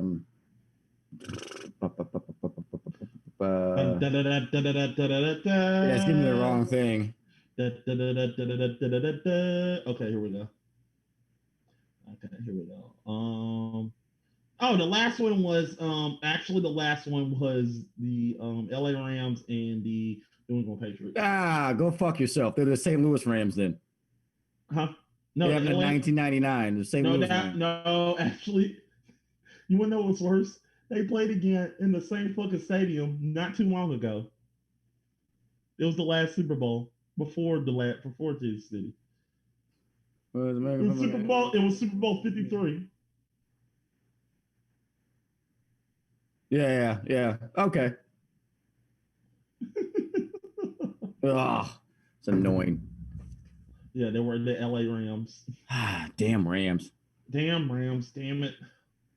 I hate the fact that teams trade different places. I saw Rams versus the Patriots, and I just assumed it was from the highlight years, but yeah, it was from if that was like 1999 was when the Rams fought the Patriots, and no, you fought the Titans. You lost to the Patriots. Lost, you're right. We did. Adam Vinatieri. That's what happened. Yeah. They drove the ball 65 yards after we scored a touchdown and kicked a fucking field goal. Ricky Prohl, though. Ricky Prohl. Yeah. Marshall, y'all have Marshall Faulk, the greatest show on turf. You know what's funny about St. Louis football stars? None of them still live in St. Louis. You guys want to know why? Because we're curious why. St. Louis sucks. Oh, it does, doesn't it? It's terrible. Carolina sucks too. No, St. Louis is like it's trapped in 1978. You do know. Think about that. Let me explain something to you. You do know people in Carolina. If the Falcons make the playoffs, they're rooting for the fucking Falcons. The Panthers make the playoffs. I used to live in Gaston County. I completely understand that because the Panthers suck so bad and the Falcons are good, that people act like they're like departed Falcons fans. And I'm like, hey, Turn on the Falcons game. Eat a dick. The Panthers. Yeah. I mean, I'm not gonna lie. Last year was so fucking awesome because Yeah, well, none of them were good, and I literally go to people. They were just like, "Who you rooting for?" Hey, wait a minute. Weren't you rooting for the Panthers? Nah, I was rooting for the Falcons. I was Falcons the whole way. All the way. Yeah, you do know the Falcons suck too, right? Like that Homer meme where he goes in the bush as one team and comes out as the bush. And then he was like going back in here. He's looking for like, oh fuck, where's the other fucking hat? Damn it! I could hear the anger at that field goal. Ooh, bro, I'm telling you, that field goal got yeah, feel the anger. When we scored the touchdown, I remember my dad being like, "Oh shit, they left too much time on the clock." I was like, "Bro, y'all should have kneeled. Y'all should have just kneeled because y'all was going. They let you score for a reason because they wanted to get the ball back. You should just kneel. All right, kneel, kick the field goal. You still winning." Well, I mean, that's like every Minnesota like. Oh, I'm gonna tell you a story, and guys, I think we gotta end it because it's getting a little late. Well, it's not getting too late, but it's getting a little late. But I'm gonna tell you a story, and this is the God honest truth. Super Bowl 50 could have been a different team if one fucking field goal went between the headlights. This could have changed every fucking thing. I believe if the Minnesota Vikings field goal one went between the headlights between right there, they would have went right in the middle. I believe Cam Newton would have gotten trampled by the Minnesota Vikings. I believe the Minnesota Vikings would have kicked Cam Newton's ass. Yeah, they had a great defense. That defense was so good. And one area, because I know that defense, the only weakness of that defense, Minnesota fucking had it. They had their weakness. The weakness of the Panthers is that year on defense was their run defense. Their run defense was not that good. They had AP. They had Adrian Peterson. Their whole tactic was run the ball some more. The reason why Seattle didn't win, who was hurt? Beast mode wasn't at 100%. Yep. If Beast mode was 100%, I believe that I think Seattle could have easily won that. Beast mode was hurt. That's if Beast mode was at 100%, Seattle wins the Super Bowl. Yeah, I agree. I agree. Beast mode was 100%. They probably would have rolled all the way to the NFC championship. All the way, and I think they would have beaten the Denver Broncos. Peyton Manning would have got another L against. Peyton Manning would never got that Super Bowl win. I believe not against Seattle. No. I think Seattle was looking for blood that season. They were pissed. No. I think they were pissed. If you remember correctly, after that season, Marshawn retires and then doesn't come back until he feels he's on a better team because he gets tired of being used like a workhorse. Like, you're gonna run me into the ground the whole season and not pay me my money. So I can he's more valuable as a brand than he was as a football player. And that's really hard to say to a running back in this modern era. A lot of backs, they get their money, they get a whole bunch of gold chains, they get 2 or 3 chicks pregnant, they get a couple cars, and then they're on Love and Hip Hop 10 years later. But Marshawn, he built his own brand, he did his own thing, he's an entrepreneur. I gotta give it to Marshawn Lynch because he actually has a life outside of football. Yeah, and that's how we started the whole conversation today. Marshawn Lynch. And another thing I want to talk about is I feel like, and we're going full circle here. Now, I know that tackle on Drake was a little bit too hard. I have a theory on why he tackled him so hard. I think, like, Drake was like on the ground, like, she was like. So I do have a theory why he tackled the shit out of Drake.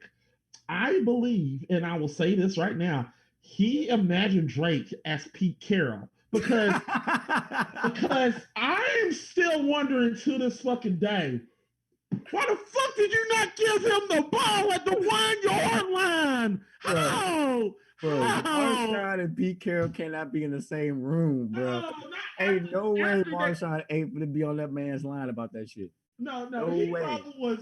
Marshawn probably talked shit the entire game. Like he probably calls them every day. Like, hey dog, why didn't you not give me the fucking ball in that Super Not only Bowl? was it a bad play call, but the play almost fucking worked. That's the part that's annoying about it. If Homeboy hadn't been playing spy, who wasn't on the scouting report, who didn't do anything big all game, he was sent in because somebody else got hurt. So you didn't know who he was. He was playing spy. He looked up, seen the way his arm went, turned, and got it. Right. Bro, what? That was the first time they had a defensive set the whole time. I feel like Bill Belichick knew he was going to throw the ball because that dude's a defensive back and he had more defensive backs in than he had linebackers. That in Pete's head. That made me mad. I'm sitting there like, okay, so guys, I'm not an NFL head coach, but I do know for the fact that cornerback doesn't weigh more than probably 200 pounds. He ain't no the beast mode size, bro. Yeah. So I mean, if you got beast mode right there, and you put too many DBs, I'm sitting there looking at, and I not only get blamed. I'm audible. If I'm Russell Wilson and I'm hearing you need to do this play, and I'd be like, and I'm like, I'm looking Black 2-5. I'm like, I literally will shout it. I will shout at him. Fuck you. We're giving it the beast. Yes. Guys. He's giving it on third down, bro. It's not even third down. I'm sitting there like, guys, we're giving it the beast mode. Stop him. Give it to him 2 times. Either we gonna stop him or we gonna lose. Yeah. Put it in his hands. You could have ran it, then spiked, then kicked a field goal, bro. Like you had so many more options than to throw a slant pass when the DB was down like this, stood up, and caught the what? Better yet, I'm gonna make this even more, make them coaches even more stupid. You could have did a quarterback read option. It's got a huge raid. Wait a minute. Oh crap! TPP. Hey, cool. Hey, what's up, everybody? Hey, how's it going? Thank you for coming in. Thanks for writing this. But I want to say this. It's raid time, man. Thanks for coming in. Thank you. Look, I want to say this. If you give the ball to Marshawn, I think if you did a quarterback read option, you would have got a Super Bowl. What are you talking about? Oh, Seattle Seahawks is the best team. They are back-to-back champs. And like quarterback read option, quarterback draw, dive, pitch and catch, anything else besides slant route to the dude who doesn't have a touchdown yet today, and let that cornerback get in there. Like, come on, hey man, you know what I'm saying? Who is? Oh, sorry, he said get survey on your show. Who is survey? Oh, at survey. I have to do this radio. Oh, hey survey, I'll get you on my show, man. Yeah, you're talking about the sports show, right? What show you talking about? We'll try to get you on here. I don't know. Tell them to DM me. Sorry. On, man. We'll get you on. We'll bring anybody on. Yeah, at least for Gamer Grudge. I mean, I'm only 2 wins away from the championship round. But diverting real quick back to Gamer Grudge because now it's on my mind. Mac, really? I remember I said this thing like, man, Mac, I'm really excited to try to take on this championship, and in my mind, I'm thinking he's gonna give me some solid competition, some, champion of champions to go up against, you know what I'm saying? A first timer and a person that lost 2 times in a row, Mac, come on. Hey, don't. Y'all gonna see some slack. Come on back later, but I'm gonna show you some stuff now. Yeah, you don't see us some stuff, but we'll see. Hey, we'll see. But I just want to know, but back to the subject at hand. I really do believe that Marshawn would I think if he would have got that, I think the main thing is Marshawn would have been the MVP of that Super Bowl, hands down. Yeah. He would have And then won they that. couldn't have that, and then that's why he decided to throw it. I think it was more about Marshawn as a person and less as Marshawn as an athlete. Marshawn as a person, if you remember correctly, during that time, they'd be like, he quote, "You know why I'm here? I'm here so I just don't get fined." And I Marshawn, love him. Marshawn, what do you think about this? That's a very good question. Next I'm question. Next question. Because of that, you didn't want to give him the ball because you knew, are you going to Disney World? That's a very good question. That's a question. Thank you. You knew he was going to get you with it. You knew he was going to hit you with it one more time. He's like, no, I don't want that. We got this. You throw the ball and you lose. Nah. I think Marshawn would have probably retired on the spot because he probably would, because he already wasn't having it. He probably would. I bet $5 he would have retired on the spot right there. He would have said, "You know what, guys? I'm Super Bowl MVP. I'm done. I'm done. I'm gonna actually say what I want to say. Fuck you, Roger Goodell. Suck my dick." Yeah, Marshawn didn't pull no punches, did he? Yeah, no, he will literally tell us like, he said, "Get the fuck." He said, "Get the fuck on my level, Roger Goodell. You're a fucking fuck." Also, yeah, yes, yeah. He said, "So ask me any question you want to know." Marshawn, did you smoke weed before? Did you smoke weed? Do you smoke weed during before games or during your free time? Yes. Next question. Oh God, I love Marshawn Lynch. Man, he's one of my all-time favorite. Not just like athletes. This is a person. Like his attitude is just. His attitude is just so fun. It's so funny. It's so genuine because when I remember they had him all doing it was a show and he was just eating food from different places. Yeah, I seen that. And he ate it. And he just was like, "Yeah, we're gonna have to see this slide a little bit. That's a no." Sliding across like he was on that Bear Grylls show too. You remember that? Yeah. He was like trying to survive in the wild and shit. He was like, "Man, I can do it. I can do it." I was dying. I'm like, bro. But yeah, I was dying when he came back to Seattle. That joker came out in the car in Skittles. I was like, only Marshawn Lynch come out in that car in Skittles. And that motherfucker had a bag of Skittles in his back pocket. Right? He was like, well, he was on an adventure. Like, oh man, way to be yourself at all times. You gotta love and respect that. Yeah, I love and respect Marshawn Lynch. I mean, I think legit. I legit think his persona on TV. I think when you see him when he interviewing people now that he's away from the internet interview away from the NFL. You interview him now. He's a genuine funny person because he acts all hard, but at the same token, you tell a good joke, he goes sit up there and start laughing. He's a normal dude. Like people kind of get it confused. Like, why was he so this or that? It's like because they were trying to build a story around somebody that gave you no information to build a story around. So he was interested to see what the narrative would be if he didn't give you guys one to run with. And the narrative was, oh, he's just not talking to us. He must be a problem, an issue. And we saw that culminate in the play call, which led them to lose the Super Bowl. Right. So if he was doing a social experiment, then GG's to you, Marshawn Lynch, because you won. You proved it completely. You transcended football, became a bigger star than the sport had allowed you to when they didn't want you to say anything. Now you do interviews all the time, like hot ones and stuff like that. It's funny. It's fun. It's fun watching. All right, TPP says, when does a real sport start? Okay. I guess what he means is, you mean soccer? Soccer. Mm-hmm. Yeah, soccer.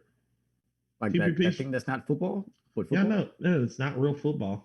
Oh, Oh, Canada. I think soccer starts the same time football does, doesn't it? Yeah. Is it? I don't know. You know what?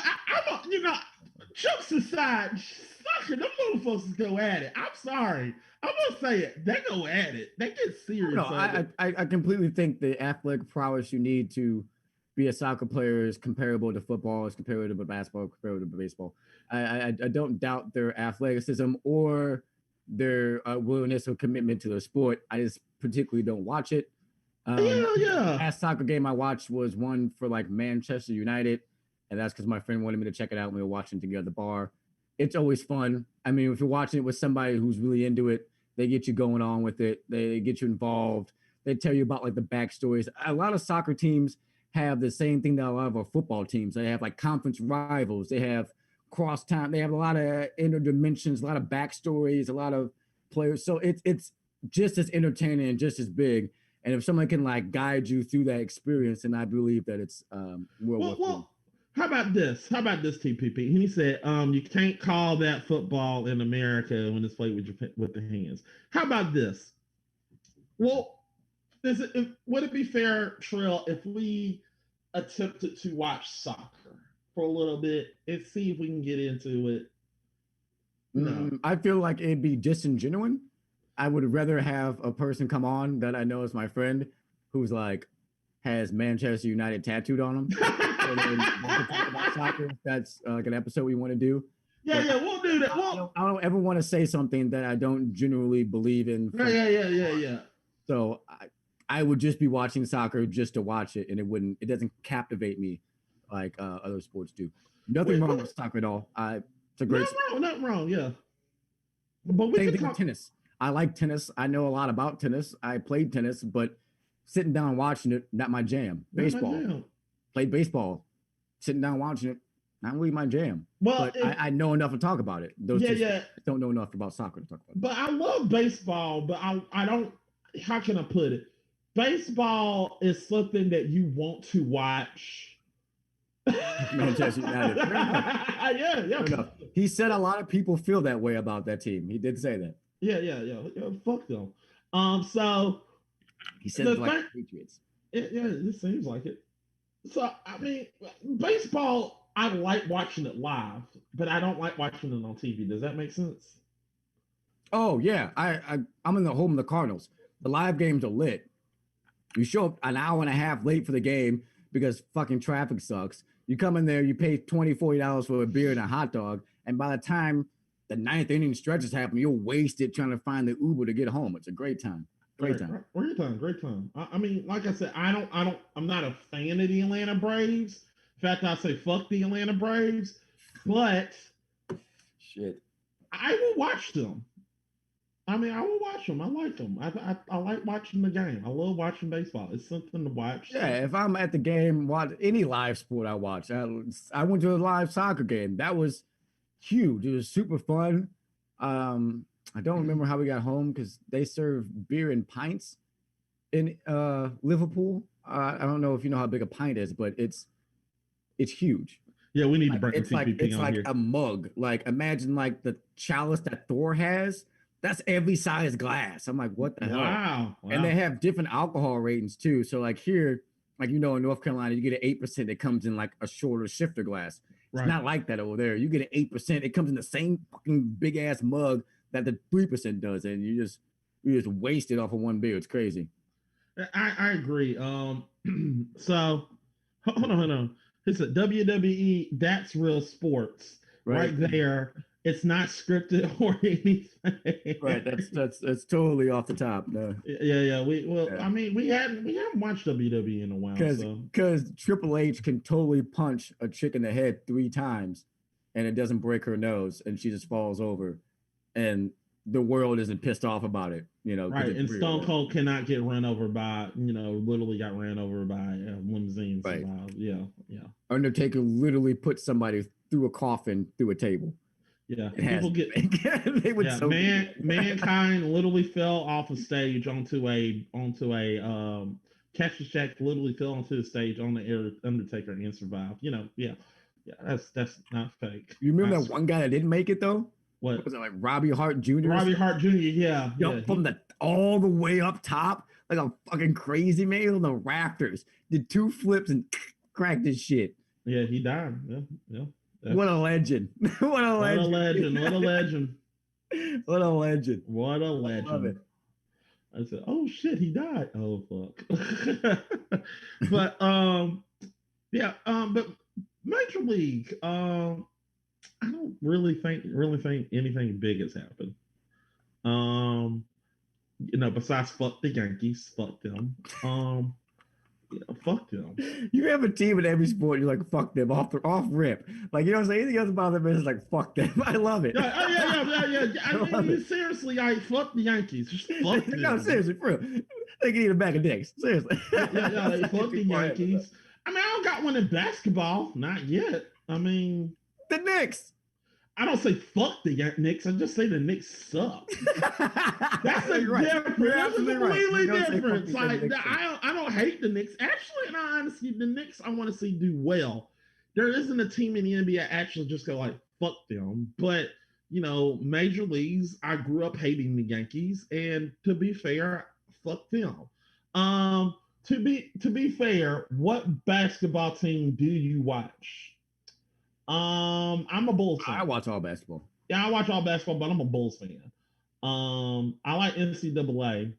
Also, if you want to go NCAA, fuck the Alabama Crimson Tide. Fuck them. Yeah. TPP says hashtag fuck the Yankees. Yeah, fuck the Yankees. Yeah. The Yankees aren't that great. Yeah, they are. I hate them. I really hated them. They're kind of overrated. They are. I hope. I don't really hate any team in basketball though. I feel like every year, because of free agency and how teams work, it can be drastically different than it was last year. Right. How it can shift because of free agency. I think basketball is a really well-rounded sport. But if I could pick one team that just pops off that I really could not stand, it'd be the Hornets. Yeah, the Charlotte Hornets. Like, yeah. I felt that in your soul. I felt that in both of our souls before you even said, "Yeah, it's the Hornets." Yeah, it's the Hornets. How you ran by the greatest player of all time and you can't make a fucking playoff game seed. Yeah, you got him. You could be under 500 in the East and still fucking make 8th or 7th. 1 year, 6th, 7th, and 8th were all under 500. The Hornets still. The Hornets made it. Fuck the Hornets. 3 were all under 500. They were 8. Yeah, fuck the Hornets. How the fuck did you make Michael Jordan your down owner and you still ain't doing shit? Fuck you, Hornets. The thing is, like, he just doesn't recruit talent and didn't want to pay Kemba Walker the money he needed to pay him because he's like, he's like 5'10", he's like 6 foot. I don't want to pay him. Mm-hmm. Well, you have a whole bunch of 6'6" guys from different countries who don't play well. Well, you want to know something? Here's something funny. Boyanagabidge. Say it with me. Bellinelli. All can't make a shot to save their lives. Okay. You want to know something funny? And here's another thing that a lot of people talk a lot of junk about. When Jordan was with the Washington Wizards, everybody was talking shit about him and made fun of him about that team. I'm going to be honest here. I did my research. He was not bad with the Washington Wizards. He was not bad. It's just he just wasn't Hall of Fame like he was every place else. Yeah. So he was like, he averaged like 15-8 or something. He wasn't terrible. He wasn't terrible. Yeah, he wasn't. But he said the ego like he was dropping 40 points, which is toxic as fuck for a team. Yeah. And I think if you gave him a couple more years, I think the Washington Wizards could have been a playoff contender. Hell, probably Eastern Conference Finals contender. The thing is, though, he was too old. He didn't have a couple more years. You had to pair Jordan with somebody else who was like Jordan. They traded for him from LA. You don't remember his name because he don't play in the league no more. I'll give a sub right now to anybody who can remember the person they traded to Washington Wizards from LA. Good 30 seconds in the chat. Anybody remember? I'll gift any sub you want. Meta World Peace. Nope.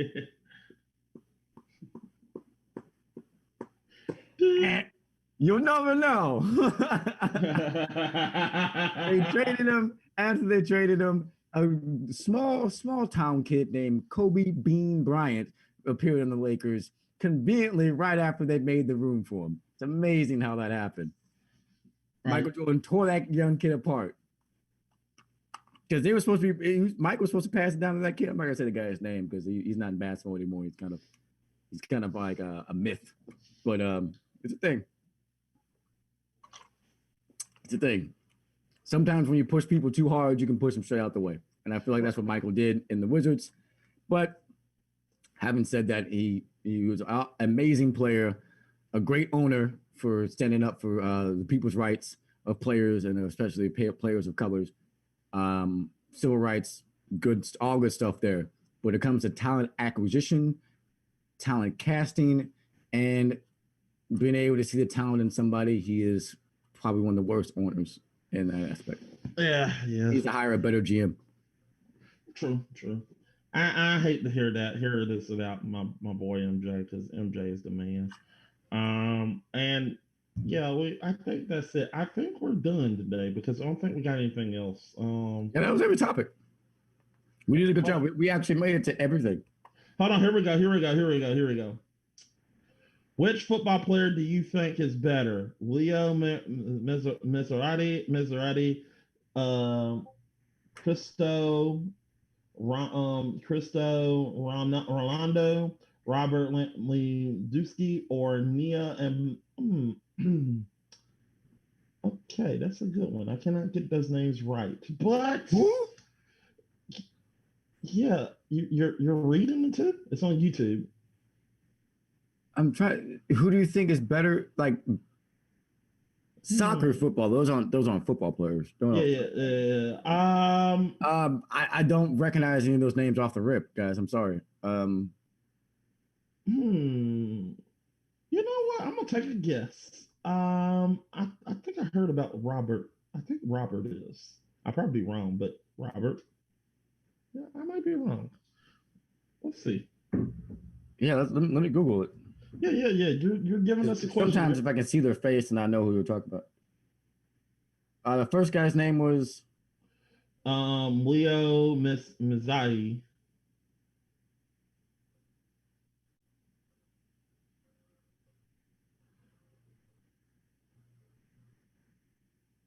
I heard of this guy, Robert Lewski.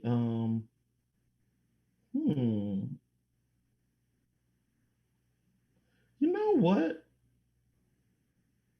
I'm more so thinking this guy's actually pretty good. Going at stats, I think he's pretty good. I'm going with Leo. Okay, all right, go Leo. I'm going to go with Robert. I mean, I think his stats stands up, but Leo is not bad. I think they all are good in their own right, but I might have to go with Robert.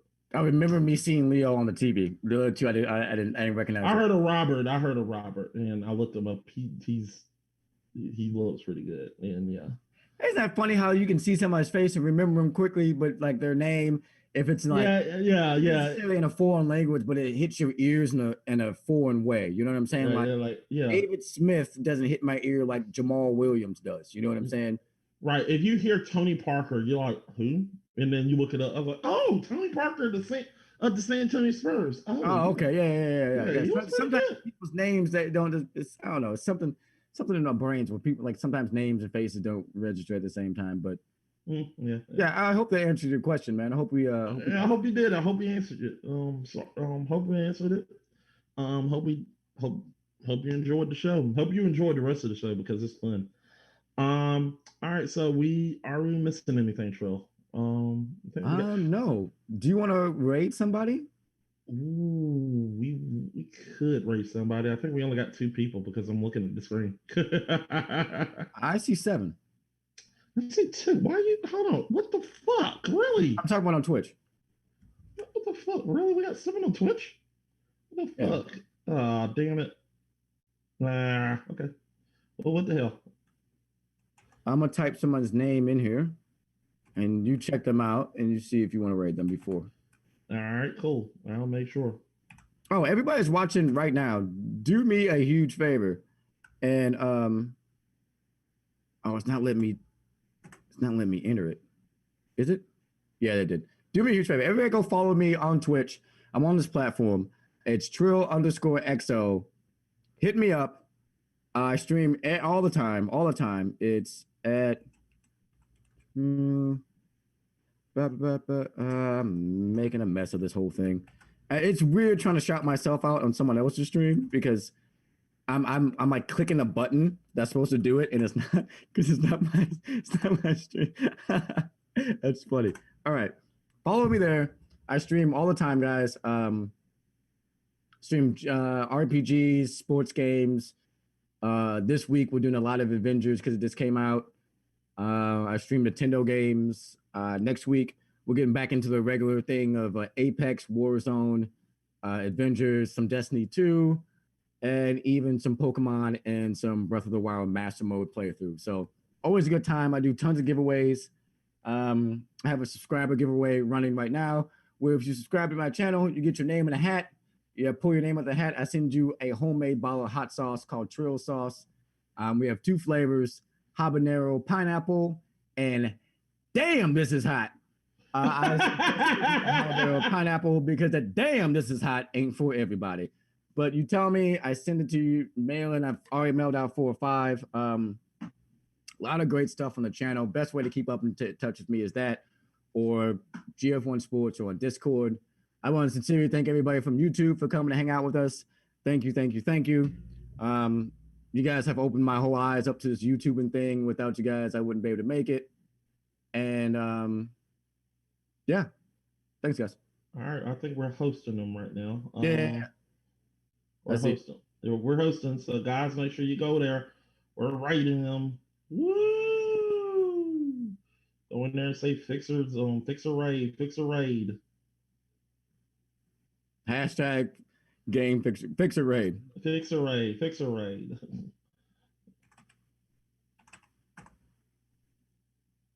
Woo! You guys can see my friend OG Kush. He's a great guy, guys. A full-time streamer. He streams Destiny 2, and you've seen him play some Kingdom Hearts. How can you not love Kingdom Hearts? You know what I'm saying? Yeah, Kingdom Hearts is awesome. Right. He's OG Kush. You know what he about. You know, triple OG. Have a good rest of your fucking day, guys. Yeah. So we're gonna raid this, and hopefully, can they still hear us or no? If you're hosting them, then no, they can't hear us anymore. Ah, damn it. Wait, I think you're just hosting it. I don't think you rated him because his numbers didn't go up. Oh, so how do you raid? You go raid channel, and then you type in the channel you want to raid. It should be right there on the side of your overlay. Uh-oh. I just hosted, so... New to the channel, this is the first time he's hosting / like rating, so not too sure of the content there, but I appreciate it. Yeah, he's talking about it now. Hold on. Yeah. Well, not let me rate it. I'm on my phone, so... Yeah. I just figured that out. I got you. He's with my you. Oh my god, he just beat the game. That's what he was doing. Oh, cool. And his dad.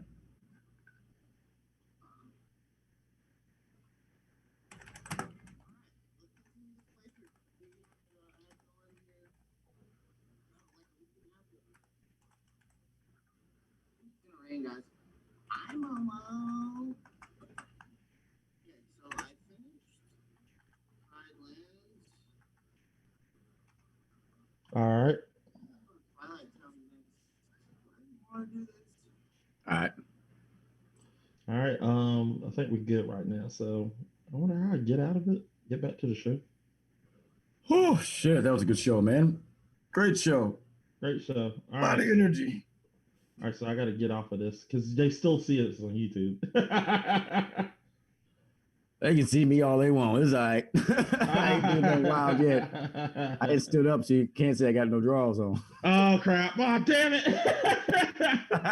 They're still on YouTube. All right, guys. Well, on Twitch, we're rating somebody, but on YouTube, you still see us. So if you want to, so I'm going to go ahead and do my plugs. Guys, make sure you go watch the channel. I have to say, go to Rogue Energy. Make sure you watch the channel. Make sure you watch the show. Make sure you love the show. I'm glad that you enjoyed the show because we enjoyed doing it and we love every last one of you. Who disliked it? Who disliked it? What a troll. Who disliked it? I don't know. I just liked it. I see somebody dislike it. That's all funny. Oh well, fuck them. I really wish that people understood how algorithms work. If you dislike something, you do more damage by saying nothing than by hitting the dislike button. Oh yeah, Hitting the dislike button is just as good as you hitting the like button for the algorithm. Yeah, because you're interacting with the channel, you're interacting with the post. So even though you're saying you dislike it, it won't pop up on yours anymore, but it'll pop up on more other people's because you're interacting with it. Like, yeah. Thank you. Anyway, search engine optimization. Everybody should have paid attention in my class. Yep. Just chat and tell us how much you hate us, and we'll love it. I love it. Yeah, I love it. Anyway, so guys, I want to thank y'all for watching. So make sure you subscribe to the channel. Make sure you do what you can. If you like the video, say it with me. Like the video. Let's go. Let's go. We're gonna watch the show. Also, if you want to, also me and Trill got another show called Dope Albums. Make sure you go watch that. Also, if you know, we got a Gamer Grudge episode coming on Monday. Make sure coming on Labor Day, Gamer Grudge. Get your popcorn, get your beer, and you get ready for me to be crowned champion. Monday, come by and see greatness happen. I'm putting it all out there. Okay. I'm going for the top spot. And I'm not gonna stop until I get number one. Oh, here we go. He has more MLS, Major League Soccer League, becoming more popular in the United States than recent 10 years ago. Okay, cool, man. That is dope. Hey, wait, who followed me? Dead JFK. Well, that's funny. Thank you for the follow, man. I just read your name out loud. I probably should have read it in my head first, but all right. Also, make sure you go watch the show. Watch the show tomorrow on Monday. Also, as an added bonus, Labor Day, I am off work. I am going to be off work. Yay! So Monday, I'm gonna be off work. So, at 12 noon at Eastern Standard Time, I will be doing a speed run of Mega Man 4. Where your donation, if you can, I'm literally going to get to where your donations can dictate what I do. Your donations, people, can dictate what happens during the game. So it's going to be a donation stream. I want to let y'all have some fun because y'all been talking about I want to do bits and stuff. I can't do bits, so I thought I'd throw money at me. I don't care, whatever you want to do, throw money at me. So if you want to throw money at me. But this is just so y'all can interact and have fun with me. So you can dictate what happened. You can fuck it up. And there's going to be some fun rules. There's nothing higher than $50. The highest point is $50, but $50 is like the real fuck up. Because I think $1, I stay put for 2 seconds. I think $5. I want to say $5. Hold on, I got it right here. Trey, you go ahead and tell them what. Go ahead and do your plug, man. Sorry. No worries. All right. So TrillXO on all social media, Instagram and Twitch. It's _Trill_XO. On Twitch, it's Trill_XO. You can find me every day streaming or on Twitch, YouTube, or on Twitter around noon at Central Standard Time. So right around noon, you can either be catching the first 2 hours of my stream or the last 2 hours of my stream. But I'm a variety streamer. I do giveaways every day. If you're into Pokemon or anything on Nintendo, I have Nintendo specific giveaways. I do hot sauce giveaways. I do subscriber giveaways.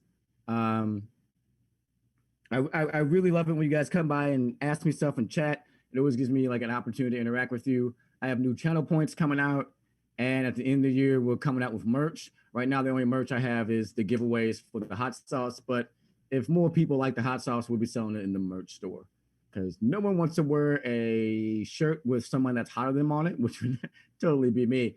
So I decided to do hot sauce instead because damn, it's hot and it's good. And it's good. Also, so guys, like I said, I will be doing a Mega Man speed run stream on Labor Day at noon.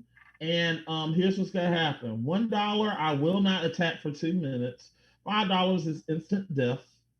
If you donate $5, is instant death. $20, I will start over the entire level. And $50, you give me $50, people, $50, I will restart the entire game. That's a pretty good donation stream. I like that.